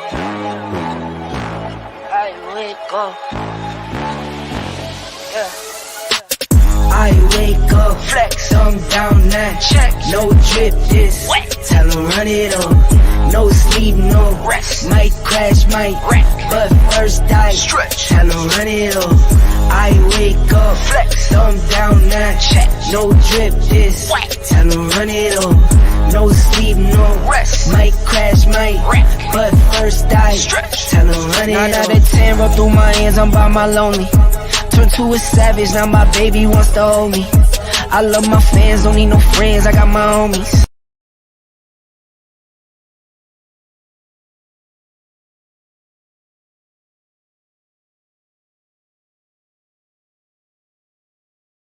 My name is Ty Kuttner, and I'm going to teach you how to be a well-dressed man. Now, as a well-dressed man myself, I gain many advantages that most men don't even realize exist. And through my coaching programs and trainings, I help men transform their careers, their relationships, and their confidence by teaching them a lot of the things I'm going to be sharing inside of this Patreon. Now, once you start to improve your image, you're going to look at yourself differently. Your confidence is going to go through the roof. And once that happens, I'm going to show you how you can apply that to your career so you can increase your chances of getting a raise or the promotion. I'm also going to show you how you can apply that socially so you can attract a network of people who care about your success and want to open doors for you.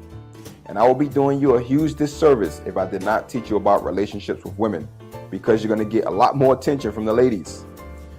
What do I know about proper relationships? For over the past year, I've been helping men who are dealing with betrayal situations, either divorce, separation, infidelity, I help enroll them into a program that gives them the clarity and tools so they can repair the relationship or they can move on from it. And I've gained a ton of insight from speaking to over 1,000 men individually. And I'm going to be sharing a lot of that insight within this Patreon. Now, once you join, you're going to receive videos that's going to help you with your image. And every week I'm going to release live content so you can apply your sharp image to those other areas of your life. Now, once again, my name is Ty Kuttner. Go ahead, join the Patreon, and I'll see you on the inside.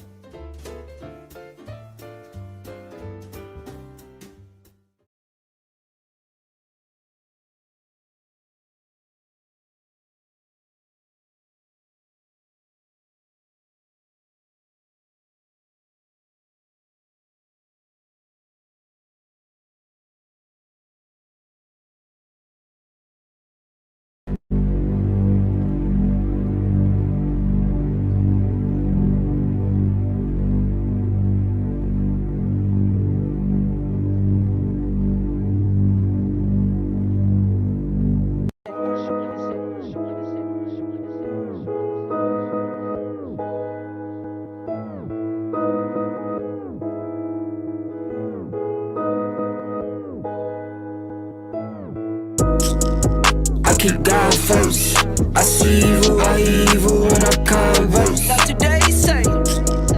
This how God works. Play my position, what is given with no concerns. Go, go, go, go. Set it off.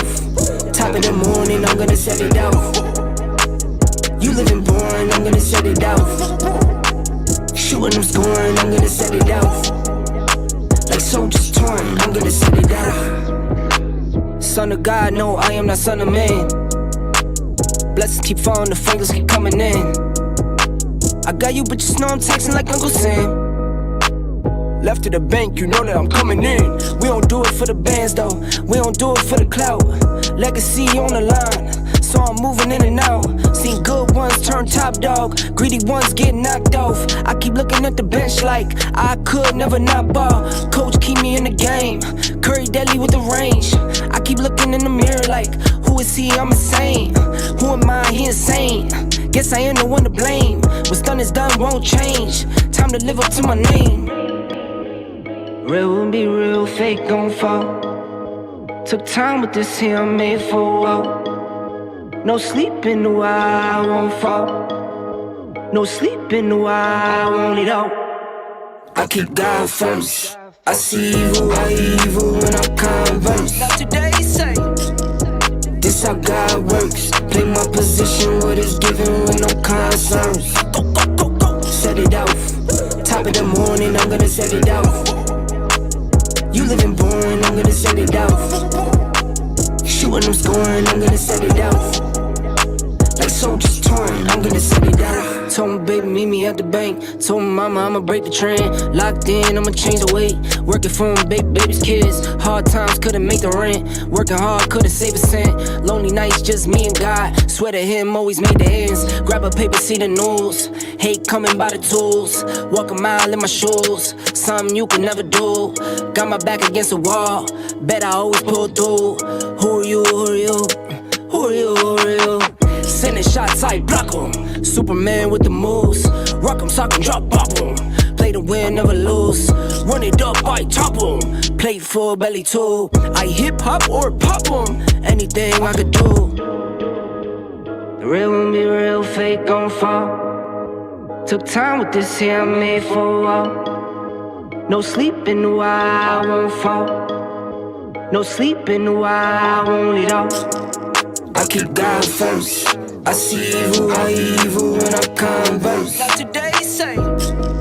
This how God works. Play my position, what is given with no concerns. Go, go, go, go. Set it off. Top of the morning, I'm gonna set it off. You living boring, I'm gonna set it off. Shooting, I'm scoring, I'm gonna set it off. Like soldiers torn, I'm gonna set it off.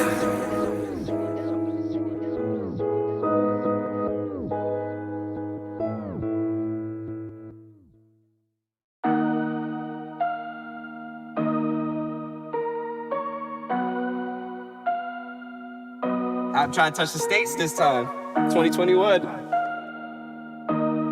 Yeah, show them I can still rap though.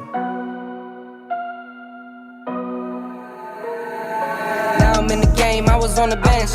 First I was renting, now I'm collecting rent. First it was the Beamer, now I want the Benz. Spending all the bag like here I go again. Outside says the chirp, now the camera phone. Told you I'ma make, keep the channels on. Why you acting different when the camera's on? Why you acting different like your paper long? 8 day wake up and I thank God. Bad decision got you wishing you could say nah. I say the gritty, you could get hit any day now. On my mama, I'ma move my family way out. With some 20s, 50s, hundreds, thousands, millions, billions, trillions, zillions. I'm talking Amazon money, talking so much money I could mess around and buy Amazon. I been winning, I'm like, why me? I heard these labels wanna buy me. I don't need you, boo, I style me. I roll G's and they grind me. Now I'm on my game, nothing is the same. Who am I to blame? Money made me change. Cardi in my ring when I'm switching lanes. Money in the carry on them Boeing planes. Money in the carry on them Boeing planes. Now I got a buck for all those rainy days. Ain't have a day off in like 80 days. I got hustles in like 80 ways. Kids if he won't take a lazy day. Wifey on me told me take a break. I keep going to the paper street. Then it's trips out to Montego Bay. If I take the job, bet I get it done. I said it before, I'm a 101. I just caught some ones, only wearing ones. Fornicate the funds, money made me calm. Diamonds on your neck, bet they on your neck. You want that watch, you better rock a tech. You want that chain, you better cop a vest. You want that check, but can you make it stretch?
Tried this on me, you owe me, you should've schemed good. Now I got you alright. Hot girl summer, had to put you on nice. Talking on my ear, alright. She just want the Louis bite I got from Off-White, right? Racks under my pillow, now I sleep good. LA onto the choker so she can breathe good. And my little babies get whatever they want. If I say it, I mean it, no front. I know, I roll, no drip, this a river, I roll, no drip. I roll, no drip, this a river, I roll, I know, I roll, no drip, this a river, I roll, no drip. I roll, no drip, this a river, I roll, I know.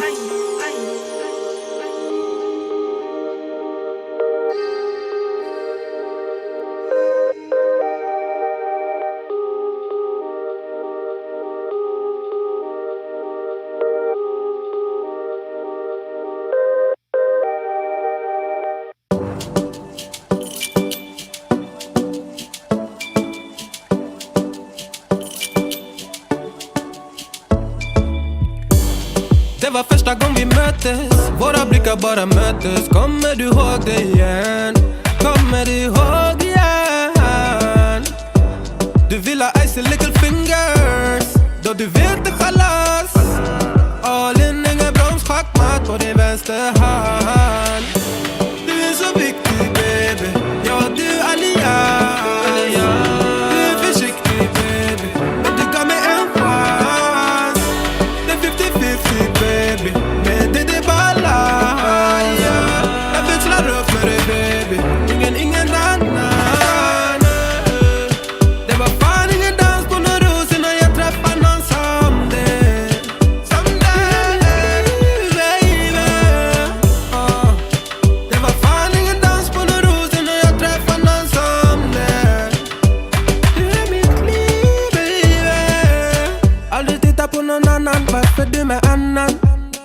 for me, my baby. I really tap on no banana.